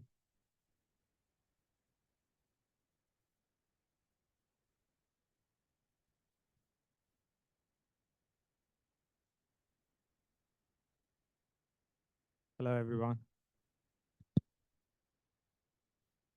So on this side. So we are a plug-and-play life insurance and disability insurance provider. So a bit about the team. So we spent the last 10 years building a robo-advice platform in the life insurance space. So we were the first fully regulated robo-advice platform in the UK. We exited that to Clark and then decided to go on this new journey where we decided to own the full vertical, trying to change the way the insurance is distributed and also bought. So prior to that, we built a marketplace in Southern Europe, which again, we sold it about like 8-9 years ago. And my other co-founders, we've been together for about like 10 years now. So they've been my partners in crime at different capacity for most part of the last 10 years. And obviously about the investors, so we're backed by some of the leading early stage investors in Europe and also InsurTech New York. So if you think about life and disability insurance, term life and disability, they form the 2 pillars of financial resilience. Without it, everything falls apart. Like you can save $1 million, but then the moment you pass away or the moment you're unable to work for an extended period of time, the savings and investment vanishes. So that's why people buy these policies. But then if you look at the adoption of these policies, they lag quite far behind, both in the UK and US. They're voluntary. People don't buy enough of these policies. And it boils down to 3 main reasons. So one is lack of awareness. So most of the people don't know that these policies exist. They might have heard about it, but they're not quite sure what it does. The second is the access. They're primarily sold at the point of sale of a mortgage. Means it leaves out renters who make up about 32% of the households in both UK and US, plus or minus. And younger generation of people. Well, I consider myself to be quite young, and I don't like to speak with anyone on the phone to sort out any insurance policy. And the third is the way the products are also manufactured is in such a way that like we can't really offer cover to everyone. There is an additional associated cost with it, and without technology, we really can't solve it. And And this is interesting because the market is absolutely huge. Obviously, the US is 8 times bigger than the UK, which is our home country. But then if you look at it, what we want to be doing is over a 10-year time span, grow the market by 20%. And just by growing it by 20%, we would be looking at a 40 billion GWP in the UK and US. Now, we can do that in 2 ways. We raise a lot of money. We do a lot of ads, like we raise like $1 billion and do it, but it's quite ineffective because we need to bridge the awareness gap and it's going to cost a lot of money. Instead, the route we took was, why don't we plug it into the numerous services that are already out there? People buy more gadget insurance than life and disability combined. Why don't we take pages from that and make it readily available for them in the platforms they use? This is great because life insurance adds a significant revenue stream for the distribution partners. If you think of any big banks out there, after lending, insurance plays an important role. And that is what we help any and every brand out there to do. So we build our products. So we work with reinsurers and insurers to build our product. We provide regulatory umbrella so they don't have to be worried about going through regulations, getting all the licenses and so on. Third is we provide a no code, low code, and full API integration. So literally we can help a partner launch their own term life or disability in an hour, literally in an hour. So if you want to launch your own branded life insurance, do talk with me. And typically our partners tend to be consumer fintech platforms. So this is a sample journey. So this is a journey that we can like launch in an hour. So from screen 2 to 5 is owned by us, whereas the first one is like we provide APIs for them to nudge the customers about the need for it. Plus we bundle in heaps of other benefits to make it very attractive. The business model is like any other MGA. The money we make, we share it with the distribution partner.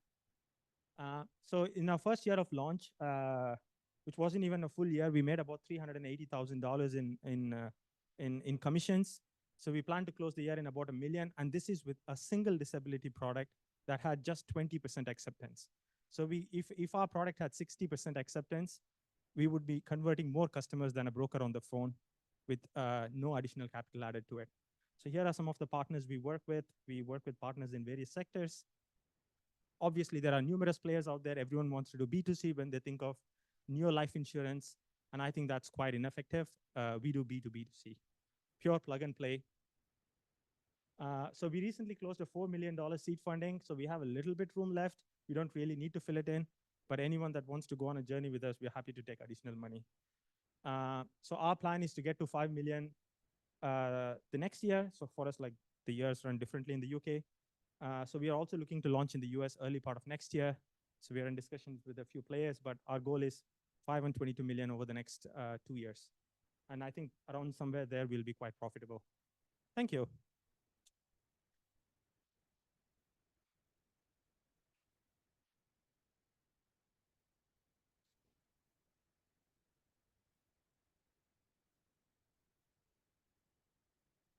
Hi, so I'm Mark Roshak. I'm with Cherub Insurance. So our mission is to provide financial support to families taking care of disabled or special needs children, just so they can spend less time worrying about money and more time focusing on taking care of their child. I'm an actuary by trade. I spent about 10 years in the property and casualty industry as a fellow in the CAS, worked for various insurance companies, and I have a whole host of advisors in the company, lots of MGA experience and legal experience, etc. So the challenge we're trying to solve here is that caring for a child with a major disability like Down syndrome, cerebral palsy, whether they have cancer or anything of that sort, it comes with a major economic and financial cost to families. And you can break those down into a few categories. First off, there's going to be less household income, as oftentimes one or both of the parents will reduce their work hours or stop working altogether to take care of the child. 2, there's going to be more health insurance as they're paying deductibles and max out of pockets every year. And also they're hiring special caretakers that oftentimes are not covered in various insurance plans. And so all of these costs, I mean, it can easily be tens of thousands of dollars a year to these families. And for various very severe disabilities, it can be north of $100,000 for each of these families. So that's where our solution comes into play. Our product is called Child Disability Supplemental Income Insurance. It's a group product offered by employers for the benefit of their employees.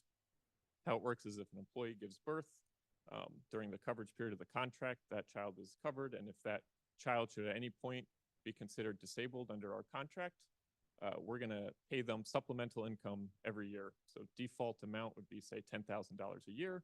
We're essentially giving that family an annuity of $10,000 a year of extra income. They keep that for as long as the child is disabled up until they turn 18. And that income stays with the employer or the employee, regardless of whether they want to stop working, whether they want to switch employees. That it's very mobile with them to help them with caring for the child. We did a lot of market research, and overall employers are very interested. Here on the left, you see how much are employers willing to offer or pay for this kind of coverage. Interesting thing here is that of the benefit managers we talked to, only 14% said they're not willing to purchase this coverage at all. And you can kind of see the distribution of other amounts of coverage, but on average, who we surveyed, they said they're willing to pay about $17 per month per employee, and that would create a huge market opportunity for this space. I think that could provide up to $10,000 to $20,000 of additional income for these families if employers will spend that much on average. You can also look at other things we looked at in our market research, how interested the benefit managers are at sort of offering this coverage. 60% are either interested or very interested. And then we asked them how valuable they think this product would be at attracting and retaining talent. That's ultimately why the employers are going to want to offer this coverage. They're trying to be competitive with their benefit packages. And 90% said this would be somewhat valuable or very valuable. Market size in the US, we estimate to be at least $7 billion, and that's a pretty conservative estimate. Our year one goal is to get to 10 million gross written premium.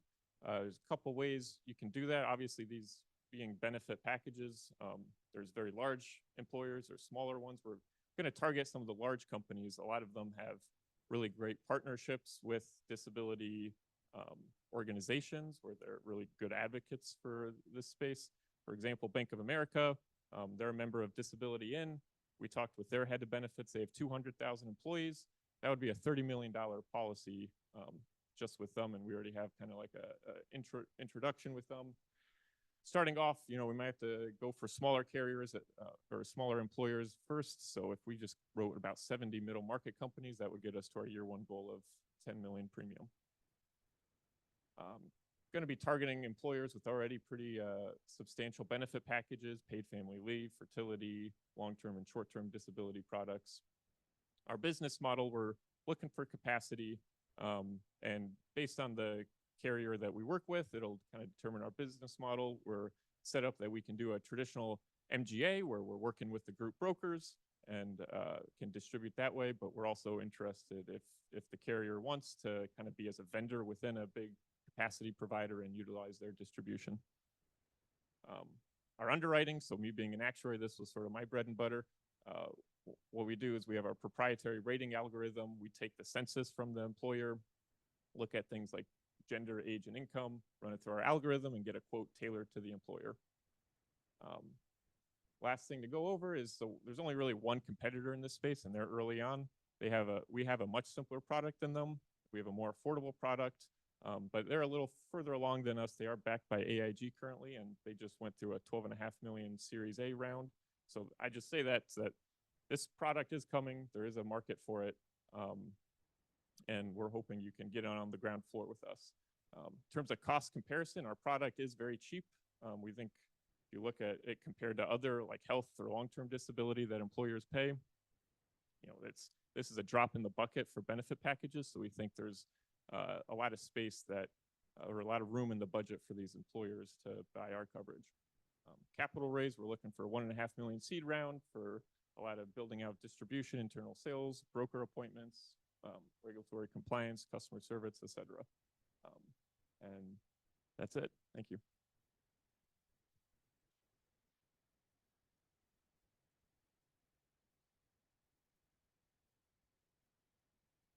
Hi, everyone. I'm Rachel Schneider. I'm here to talk to you about Canary. So what we do is we power emergency payments to people in crisis. The opportunity is massive, and you can think about it in a few ways. So first of all, Americans give over $550 billion a year to charity. And on the other side of that generosity is incredible need. There is the fact that 60% of Americans experience a financial crisis in any given year.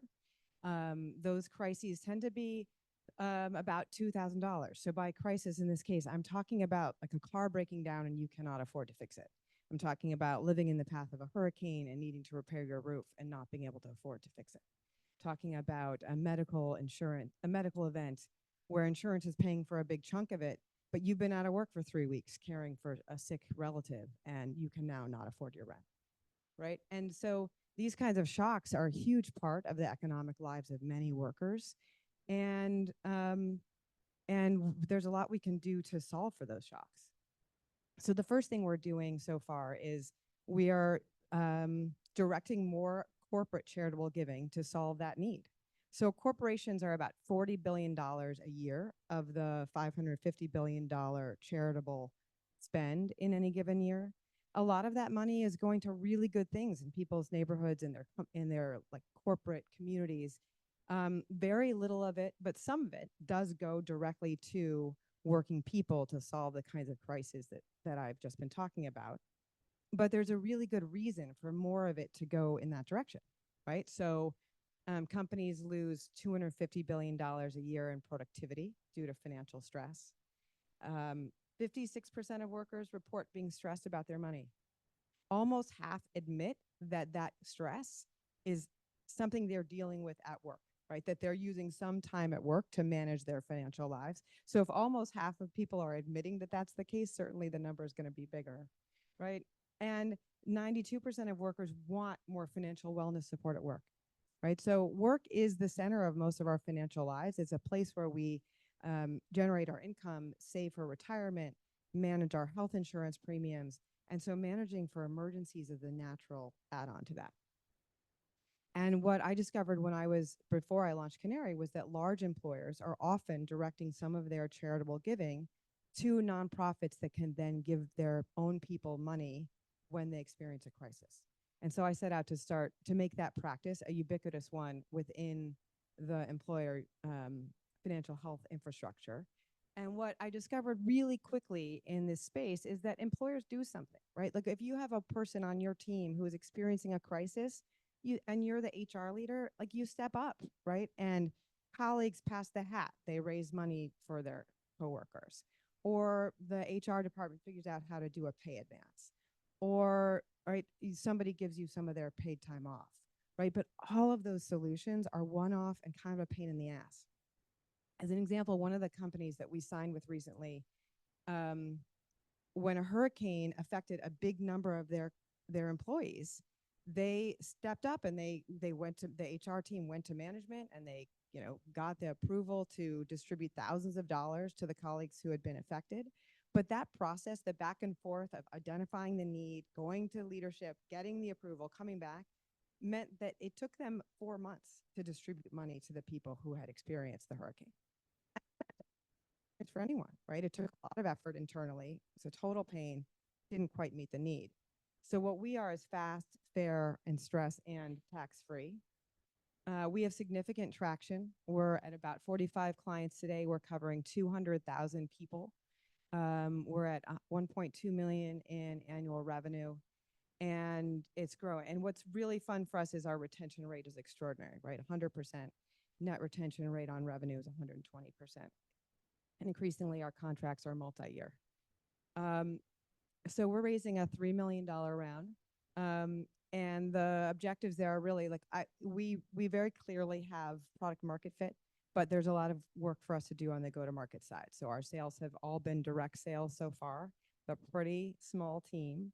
And there's a lot we can do to generate more understanding in what we're selling and encourage our clients to connect us to their friends and colleagues in HR.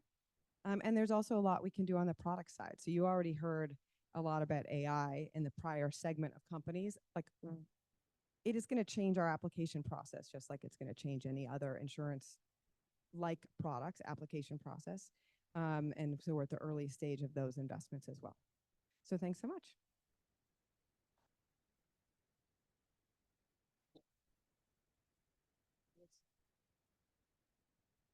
Can we get the four companies just presented on the stage?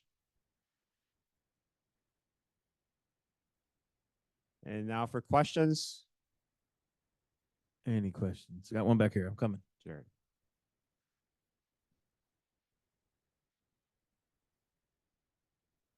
The pricing indications you're getting from employers, is it by total employees, regardless of whether they utilize the benefit or not? Yeah, so we have a few different products, but our main like flagship product is everyone's enrolled in it, and the employer pays the full amount of it, but we do tailor it. So obviously, you know, if you got a 6-year-old employee, they're not going to utilize the coverage as often. So our rating algorithm, you know, gives them a much cheaper rate on that employee versus an employee that's, you know, younger and more in their childbearing years. So that's all kind of considered in the pricing.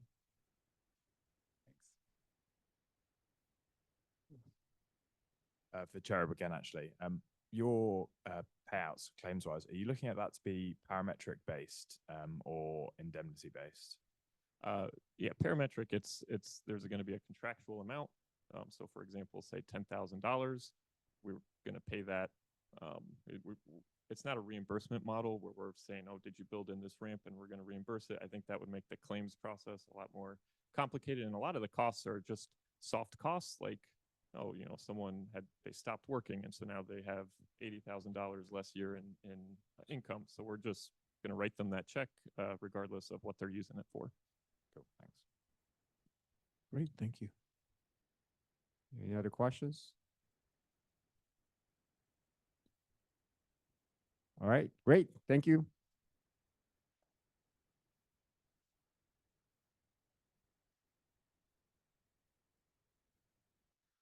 Next up are the climate MGA startups plus Quanti at the end. Okay. So Wooey. Hello, everyone. I'm Ivan, and I'm the co-founder CEO at Wooey. And we make software and services used by insurance companies to engage their policyholders to mitigate climate-driven catastrophe perils. I'm looking for a slide clicker. We exist because we're really tired of seeing images like this. This was taken about 3 miles from where I live. And in the 7 years since this was taken, the images have only gotten worse and the climate losses are piling up. But it doesn't have to be like this. We've also seen success stories like this home in Lahaina that I'm sure you are all familiar with. And we've partnered with the best researchers in wildfire to understand what makes homes survive in wildfires. And it turns out embers are responsible for about 90% of the ignitions. And for as little as around $5,000, properties could be mitigated against these risks, and we can have dramatically different outcomes. And property owners are willing to invest in doing the mitigation to protect their homes, but there's some really key barriers that are holding them back. And we've set out to address every single one, from being able to get specific risk information about your property to help with the work and the affordability challenges. When we've looked at what insurers are currently doing to solve these challenges, this is an actual exchange from my co-founder's sister, who has Mercury Insurance, and they're using email. So it's like 10 reply chains deep. You've got an agent that's caught between the underwriter and the policyholder, not adding any value. They hate their job. And it's text only that nobody understands, and there's no structure to this information, and it just doesn't work. So that's what we've set out to simplify.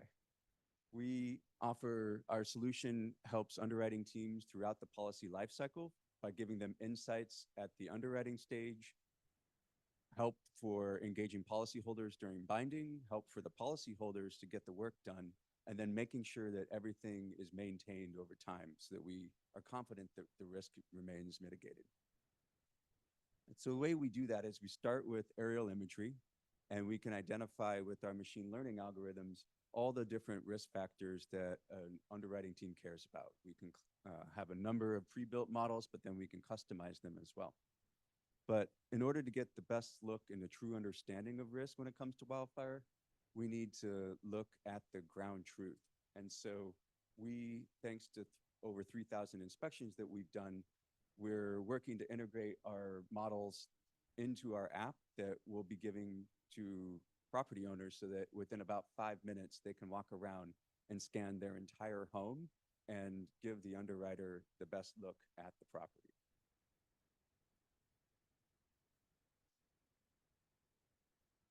Google Slides does this thing where if you play a video, it doesn't let the clicker advance.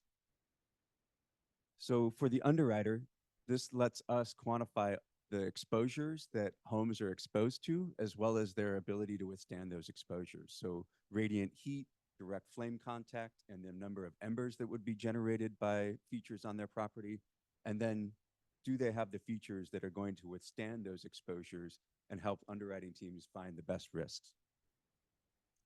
For the insured, they get a modern web interface with photos of their actual property, along with mitigations and links to access incentives and work with contractors to get the work done. And when the work happens, they simply snap a photo, upload it, and the underwriter can verify that the work was done. And in California, insurers are now required to offer premium discounts for property owners who do the mitigation work, and we're helping insurers comply with the regulation there. And then over time, of course, we continue to look at the risks and make sure that they're mitigated. Nothing new has shown up, a shed or something like that. So we've been in market for over 2 years. We've done thousands of inspections, collected millions of data points. We cover almost the entire US and are facilitating hundreds of thousands of dollars of mitigation work on through our customers today. And as a case study, we integrated with the Insurance Institute for Business and Home Safety's Wildfire Prepared Home Program. It's the only science-based certification recognized by insurers today. And for farmers insurance customers that we've worked with, they have a 5 times higher success rate getting that designation versus folks who just try to do it on their own. The market for wildfire risk in the Western US is going to be big. It's just getting started. In California alone, there's 2 million properties. In the Western US, we see the market at over $100 billion just for mitigation work over the next 10 years. And unfortunately, with climate change, we're in a growth market. We know that all parts of North America face wildfire risk, and our market's just going to continue to grow. So we've built a team with decades of experience in AI and data science, insurance, and wildfire. And we're talking with investors, or looking for partners rather, who share our vision for what insurance should look like in the future, so that we get to see a lot more photos like this one in the years to come. Thank you.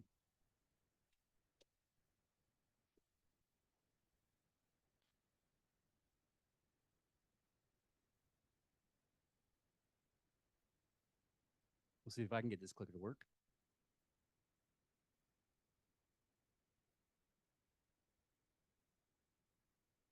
Oh, thank you. Okay, so good afternoon. My name is Noel Myers. I have 10 plus years of utility scale solar operations, risk engineering, and asset management experience across some of the largest solar fleets on the planet. I'm now the co-founder and CEO of Cenarium Labs. We are the clean energy insurance and risk compute network. In the next 5 years, we will be a top 5 data provider for the energy and critical infrastructure space. And we have a team to execute on this today with the background in energy, engineering, and software. We recently won a major grant to launch our MGA. That's the program we've been going through here. And we are actively onboarding data and connecting to solar systems across 3 continents, namely in the US, Nigeria, South Africa, and in India. With this said, we have a fiduciary responsibility and obligation to our shareholders to identify and pursue the opportunities that will get us fastest to a positive revenue generation place. And this has led us to Cenarium Reinsurance, or SunRe, as the biggest opportunity for our team over the next 3 years. This is a parametric reinsurance platform backed by digital asset capacity for energy property insurers. So to ground us in context today, the global investment in clean energy is at an all-time high and accelerating. For solar energy especially, We are receiving more investment into solar energy than all other energy resources combined. With this said, we have a major problem where climate risks are outpacing the traditional reinsurance model. This is especially painful for clean energy assets, where we're asymmetrically impacted by climate disasters, natural catastrophes. We're seeing reinsurance premiums increase by 30 to 50% year over year. And so our solution is a data-driven, fast, and affordable parametric reinsurance platform specific for energy properties, starting with solar energy. Our platform enables, it's a proprietary platform that enables compliant digital capital activation so that liquidity providers can earn yield or earn returns from parametric reinsurance premiums. What this looks like is Sunre sells reinsurance policies in fire, flood, hail, storm, and wind, and then shares premium returns as yield back to our liquidity providers. Reinsurance is a massive market. It's a $700 billion market today, growing, doubling in the next 5 years. The clean energy market is a $1 trillion market today, growing to nearly $6 trillion in the next 10 years. Our business model aims to generate revenue sustainably through fees, through reinsurance premiums, through data services, and through captive management. And to do this, we've assembled a world-class team with decades of experience across energy, engineering, software, operations, captive management, legal, and insurance. We're working to raise $2 million in pre-seed capital that would enable us to build out our platform, launch our reinsurance captive, complete advanced actuarial modeling, continue to onboard and integrate with existing solar assets around the globe, secure $25 million of capital within digital asset capacity, and begin generating yield for those capacity providers to the tune of between 4 and 6%. Thank you so much.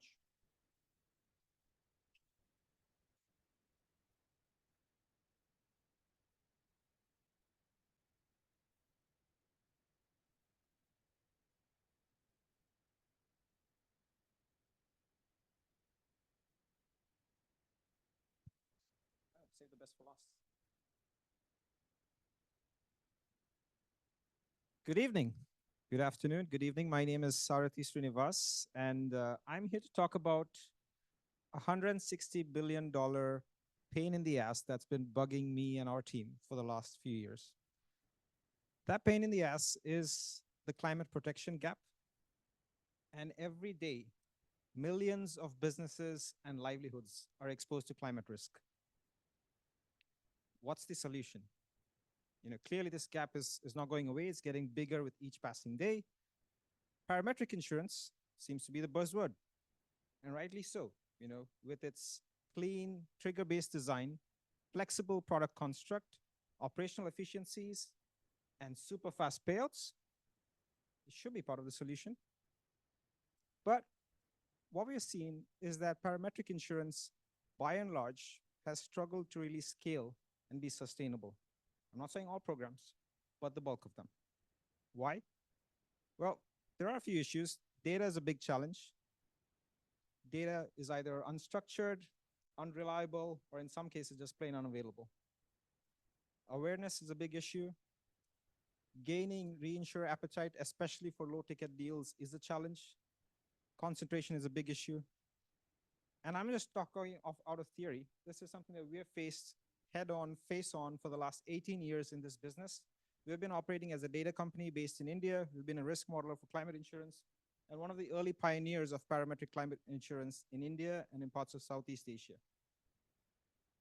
So what we've done is we've been investing a lot of blood, sweat, and tears in launching parametric insurance programs, wanting to see them dwindle, die down, and not achieve the scale that was promised during the design phase. At the start of last year, we wiped away our tears. We decided something had to be done. So we sat down with our team and with our partners and put together our heads and developed what we think is going to be a big part of the solution. And that, ladies and gentlemen, is secure risk, which brings along the trifecta from our team. One is the design expertise, the proprietary data, and the technology to help rapid design and deployment of parametric insurance programs. The bulk of our expertise lies in agriculture, but we have solutions that we've deployed across other sectors as well. allow me to indulge you in this chaotic slide. I'd love to spend 10 minutes with you on this, but I'm not sure you'd love me back. So maybe I'll trim it down to just a minute. So what we do is, as a company, we're data and product obsessed. One of the reasons parametric insurance programs do not sustain is basis risk, where the on-ground loss experience does not reflect what the trigger says or what the data says. And we spend a lot of time triangulating various data sources, finding what the perfect data set is. It may not always be the data set that correlates strongly with the loss experience. It may be something that's more accessible and transparent to the client. So we spend a lot of time defining the index, the data source, and even triangulating with alternative data sources outside of weather. For example, with Paytm, which is one of the leading mobile wallet companies in India, we also use transaction data as a second trigger to affect the payout. So this is a program for merchants. All their merchants are covered under flood insurance. Gate 1 is the weather and rainfall data. If that's triggered, Gate 2 opens, which is the daily transaction data, which we get from Paytm. And if that dips below 60% on that given day, then the product pays out. So we try and bring the best of all worlds, use data that is accessible and understandable to the client, and deliver programs that are sustainable. So this is just a glimpse of something we've done. On the right is a multi-peril cover that we've done with MFIs, where dynamic term sheets are generated based on each transaction. So based on the location, the time of purchase, the type of purchase, and the quantity purchase, there's a dynamic term sheet that gives appropriate and relevant coverage versus just a plain vanilla product that may not be relevant for that particular transaction. So this is our team that's been doing this. I'm there in the center. I'm probably the least important person on the team, but we have expertise across insurance, across technology, across meteorology, product, and agriculture, and other sectors that are really bringing all these solutions and have invested into the design of the platform. So where are we today?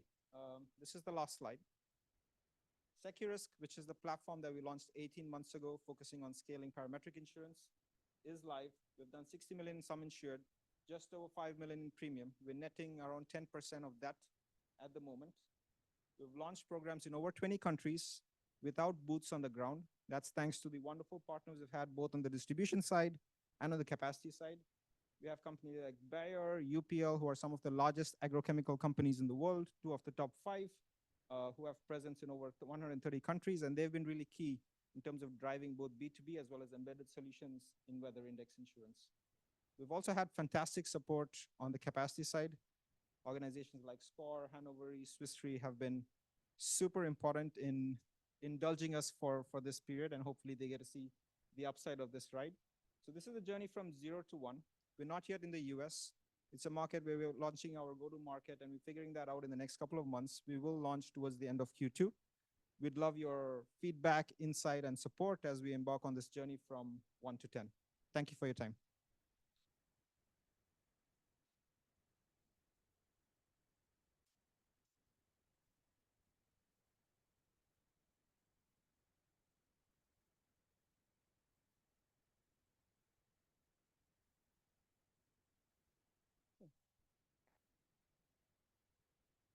Hi, everyone. I'm Nikita Devlin, CEO and founder of RIC. And I do have an ask of you guys today. However, it is not capital. I am asking for feedback. We are not fundraising this year, but we likely will at the end of next year. And I want you to keep that in mind as I talk to you today about what we've built. I would love your feedback after this of what I got right, where you still have some questions, and what else I can change so that when I do ask someone for money, I'm really well prepared. So, hi. We created a parametric climate MGA, and nope, that is center button. Okay, all right. So feedback number 1, get the get the clicker right. All right, so we're looking just at the U.S. to start. So when we look at flood in the U.S., 99% of counties in the U.S. have experienced severe flooding in the last 20 years.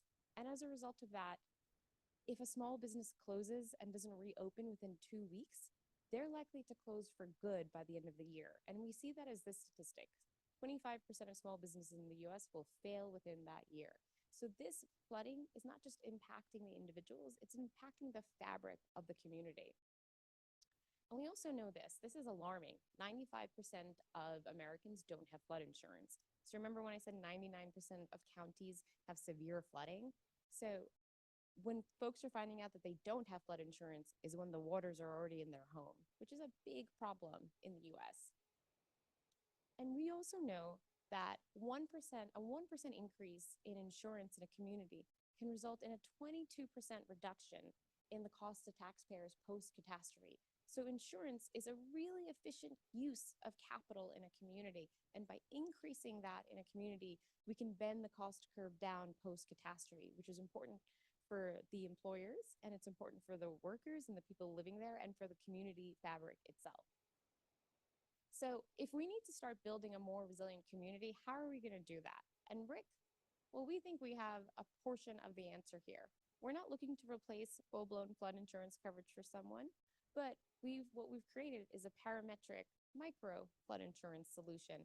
So we've heard parametric tossed around, but just in case anyone is still wondering what that means, parametric insurance is, did event A happen? Yes or no? If it did, here is a predetermined amount of money. So our product is $14 a month with a max payout of $10,000. And what we do is we measure the rainfall at your location. And if that predetermined amount of rain falls on your home, you get an immediate $10,000 to help you recover from that catastrophe. So what's unique about this is that it includes property and financial loss. So if you can't go to work for 2 weeks, or if you have childcare expenses, that can all be covered with this $10,000.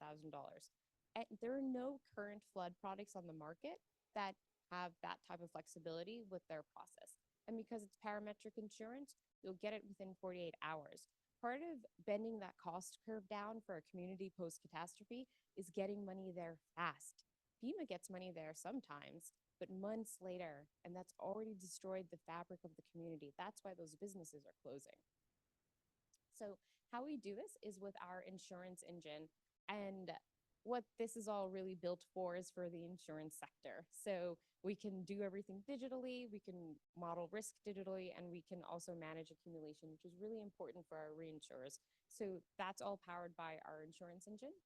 And we've also created a platform to house this product. And what you're seeing here is that we have API capabilities to connect into the broker and insurance landscape, as well as the ability to connect in a future state to some social media channels and whole communities. I'm just going to leave that here. We're going to talk about that in a minute.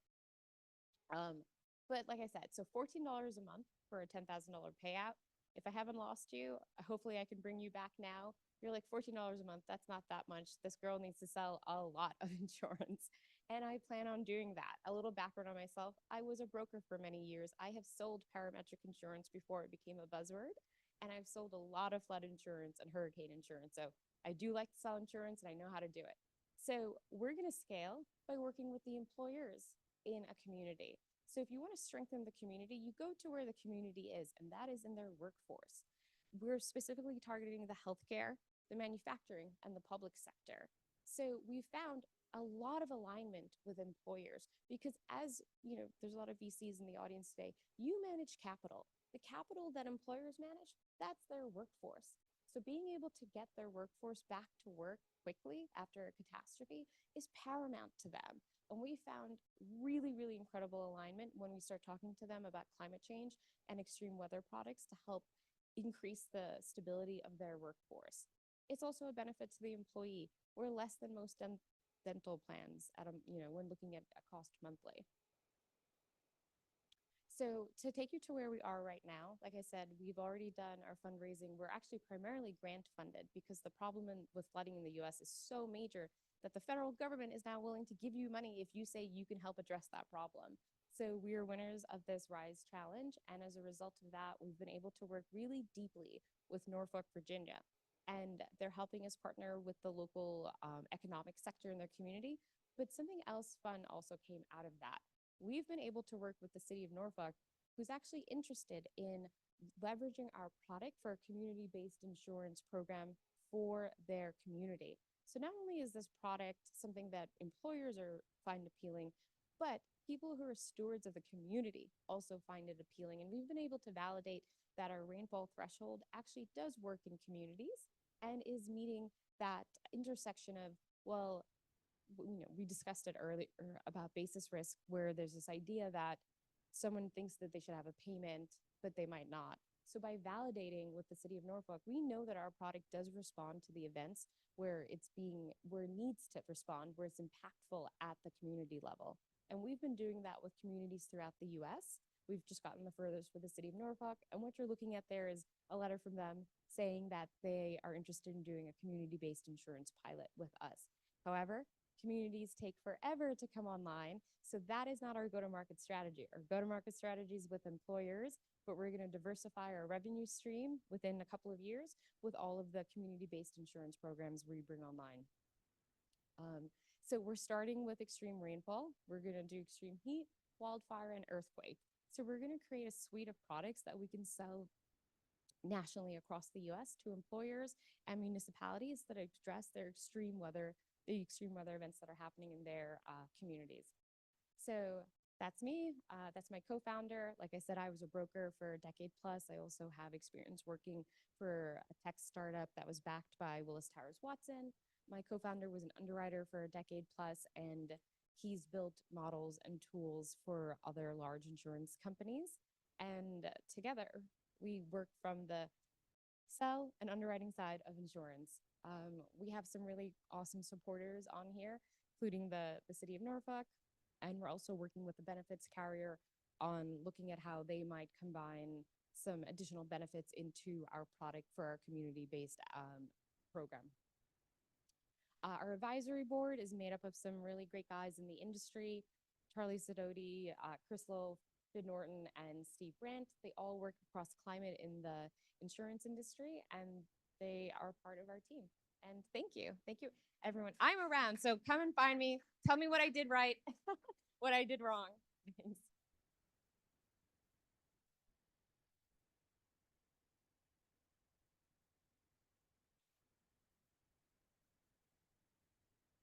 Hello, hello, hello. Is it on? Hello. Great. I'm Niran. I'm the CEO and co-founder of Quant, and super excited to tell you how we are helping make construction workers' life safer, and then reducing risk and reducing claims there as well. Before founding Quant, I used to work in construction industry. I graduated an architect from Columbia University, and I worked for 7 countries in 3 different continents. And I face these challenges about safety and productivity on construction job sites all the time. Primarily around New York City, it has a huge incident rate. And did you know that around 2.7 workers die on a job site every day in the US? That's about 1,000 plus workers total in the US. And it's a huge loss in terms of just workers' morale, bring new workers coming to the job site, and productivity loss. So then we built Quant. Quant is a end-to-end workforce management solution that brings the workers from storing all their credentials and documentation of are they authorized to be, do they have the right training and safety certifications to be on a job site, as well as now we started partnering with different agencies like New York City DOB, and then we give them wearables. So we have wearables that are very light and lightweight and is battery powered, very unique, that goes on a hard hat or a smart badge that collects real-time data in milliseconds level. And we collect data of all the way from movements, location, temperature, humidity, fall, near miss, and provide actionable insights on productivity and safety. We've tied that data with different payroll applications, and that is used by governments to verify that the workers are getting paid on time. Also, I know we are in conversation with different carriers as well as brokers who has expressed interest in using Quant to understand risk or to co-sell together and things like that. So this is how we do construction. Right now, Quant has been deployed on $50 million construction projects around the world. We go all the way from knowing where the workers are, or if the worker is moving, has an anomaly in his movement, if he's drunk, we can find that out and give an alert. We're deployed across several high-rises in New York City, and we can send an alert if the worker is not moving properly. And if there's an incident, we send an alert. The safety incident gets an alert to whoever is the designated manager, and the person gets an alert. Today, I had a meeting with New York City DOB. There was a lot of problems around fraudulent claims on false, fake falls, they call it actually. They build stage falls. And they plan to use our badges to understand if the worker really fell down or if it was a fake fall. Collecting all that data in our platform, we create these heat maps of worker location and what are the high risk zones, so we can prevent people from entering high risk areas. Like, people usually get hurt in elevator shaft, or they fall from a height. So we can prevent where the worker gets an alert when he enters a high risk zone. We tie that data also with other production data, so we can prevent like production losses. That's a pretty big issue in construction. That would tie with around GL or builder's risk. So collecting all that data that we do from the worker, like skills, training, compliance, what is the right certification required to be on that project, because every project has a different kinds of requirements. That data is layered with historical safety records that we have in our system or with partnership with other software vendors like Procore, Autodesk, and cameras, as well as other sensors that we have partnered with MachineQ, and other layers of data such as water leak, temperature. Because in Texas right now, there is there used to be a alert if that the worker is working for X number of hours above certain threshold, he needs to go home. So all that data combined together, we're helping both construction companies and owners to mitigate the risk. And we're enabling the data to help underwriters to help better data for underwriting their GL or primarily on worker compensation. This is our risk dashboard that was built in partnership with several risk managers as well as safety managers from the industry. This gives you an overall risk of where you stand on a project so that they can take actions proactively. It will show you what is the overall risk on a project, and it's like a different kinds of EMR score or a FICO score that gives a high level overview of what's the score on their project, on their portfolio. They come to this every day and check it out, and ultimately they can get different kinds of reports using our generative AI integration that they can understand different kinds of insights as well as predictions on what's going to happen in the future. So our product is basically a combination of hardware and software. It's a smart badge or a hard hat tag on a worker or a facial recognition combined with all the software and data analytics layer that goes on top of it.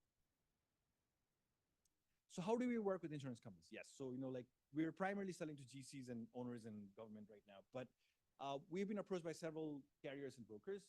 We're in conversation with these guys. We're currently partnered with USI, Aon, and we're currently negotiating with Zurich and with AXA right now for either for distribution as well as for if there is a way to help them give them data. So this is one of our projects. This is one of the largest site going on in the US right now. It's a $6 billion project. One of the Ford's EV factories. Ford has been so happy that they've deployed across all their sites. We help them manage the risk in terms of how many hours people are working versus what is the injury rate. That we call it total rate of injury, and that is how their EMOD or EMR score is calculated. That ultimately is calculating their worker comp as well. So the case studies have validated that we've increased productivity by 11%. We've reduced risk in these large scale projects by 12%. We've collected data over 6,000 safety records. That could be worker movement, a fall, somebody presses the button to call for help. All these incident has been safety incident has been calculated in our system to provide these actionable insights for different companies. So these are our current customers. You probably won't know a lot of them, but you can see that data center is one of our biggest market right now. So we work with Microsoft as well as several other data center owners around the country. General Motors and Ford are two of the biggest other customers that are they have deployed across all their sites. And yeah, and right now, the other market we're targeting right now is oil and gas. So we have a couple of pilots going in the market. Our smart badges are uniquely designed so that they can be used for those kind of high dangerous environment in oil and gas mines. We've been growing rapidly for last 1 year. We 3x our revenue, and especially with this one customer, we've been able to land and expand to each one of them. So you can see that how we've been expanding from one customer to multiple customers. And we're direct go to market. We have a sales team, but we also partner with different companies. We recently started partnering with this company called United Rentals. This is the biggest rental house in the US for equipments and machines. They are using our smart badges to understand which worker is operating the machine, so that unauthorized workers are not, allowed to operate, so that they don't have incident rates because of that. We're also expanding to UK through our partnerships with Johnson Control, and also we're now expanding to Canada as well as in Middle East. And we are a New York City-based company. My background, as I mentioned, I worked in different engineering companies before this. Matt is our CTO. Matt sold 2 companies before joining us. And we have a team of 25 people right now across the US that is helping us to scale and grow. We're funded by our investors like MetaProp and Forefront and Launch. I'm not raising right now, but we plan to raise in Q1, so happy to chat then. Thank you. Thank you. Stay, the climate MJs, you wanna jump back on? All right, so thank you for the last group for presenting. Any questions for the companies we just presented? Hi, Prerna. I have a question for Nakta from Rick. So when you say you cover $10,000 in flood insurance for $14 a month, does the severity of flood count in that scenario, or any inflow of water into the house will be insured? So that's it. Got it. So key distinction here, this is a rainfall flood product.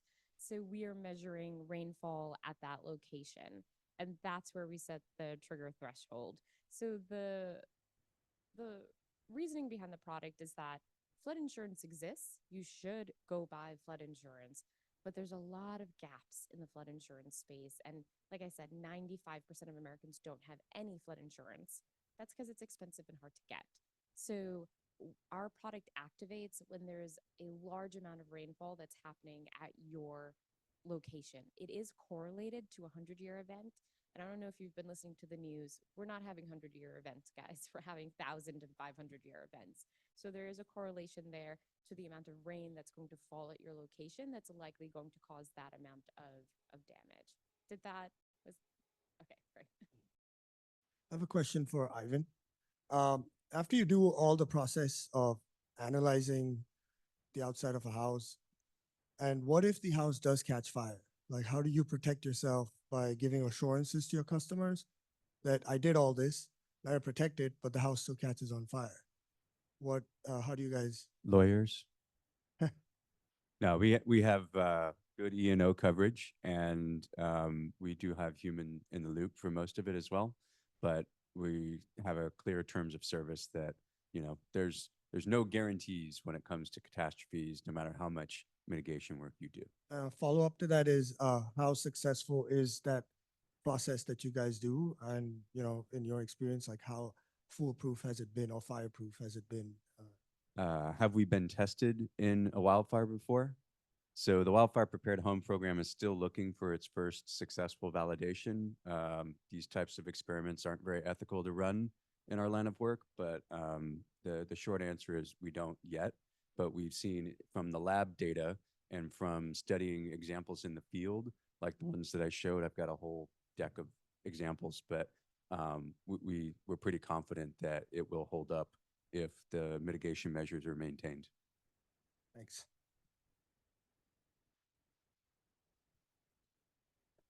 Thanks. I actually have a question for Nikita, but I do have a comment for Ivan first, which is, so am I allowed to do a comment and a question? Yeah. Yeah.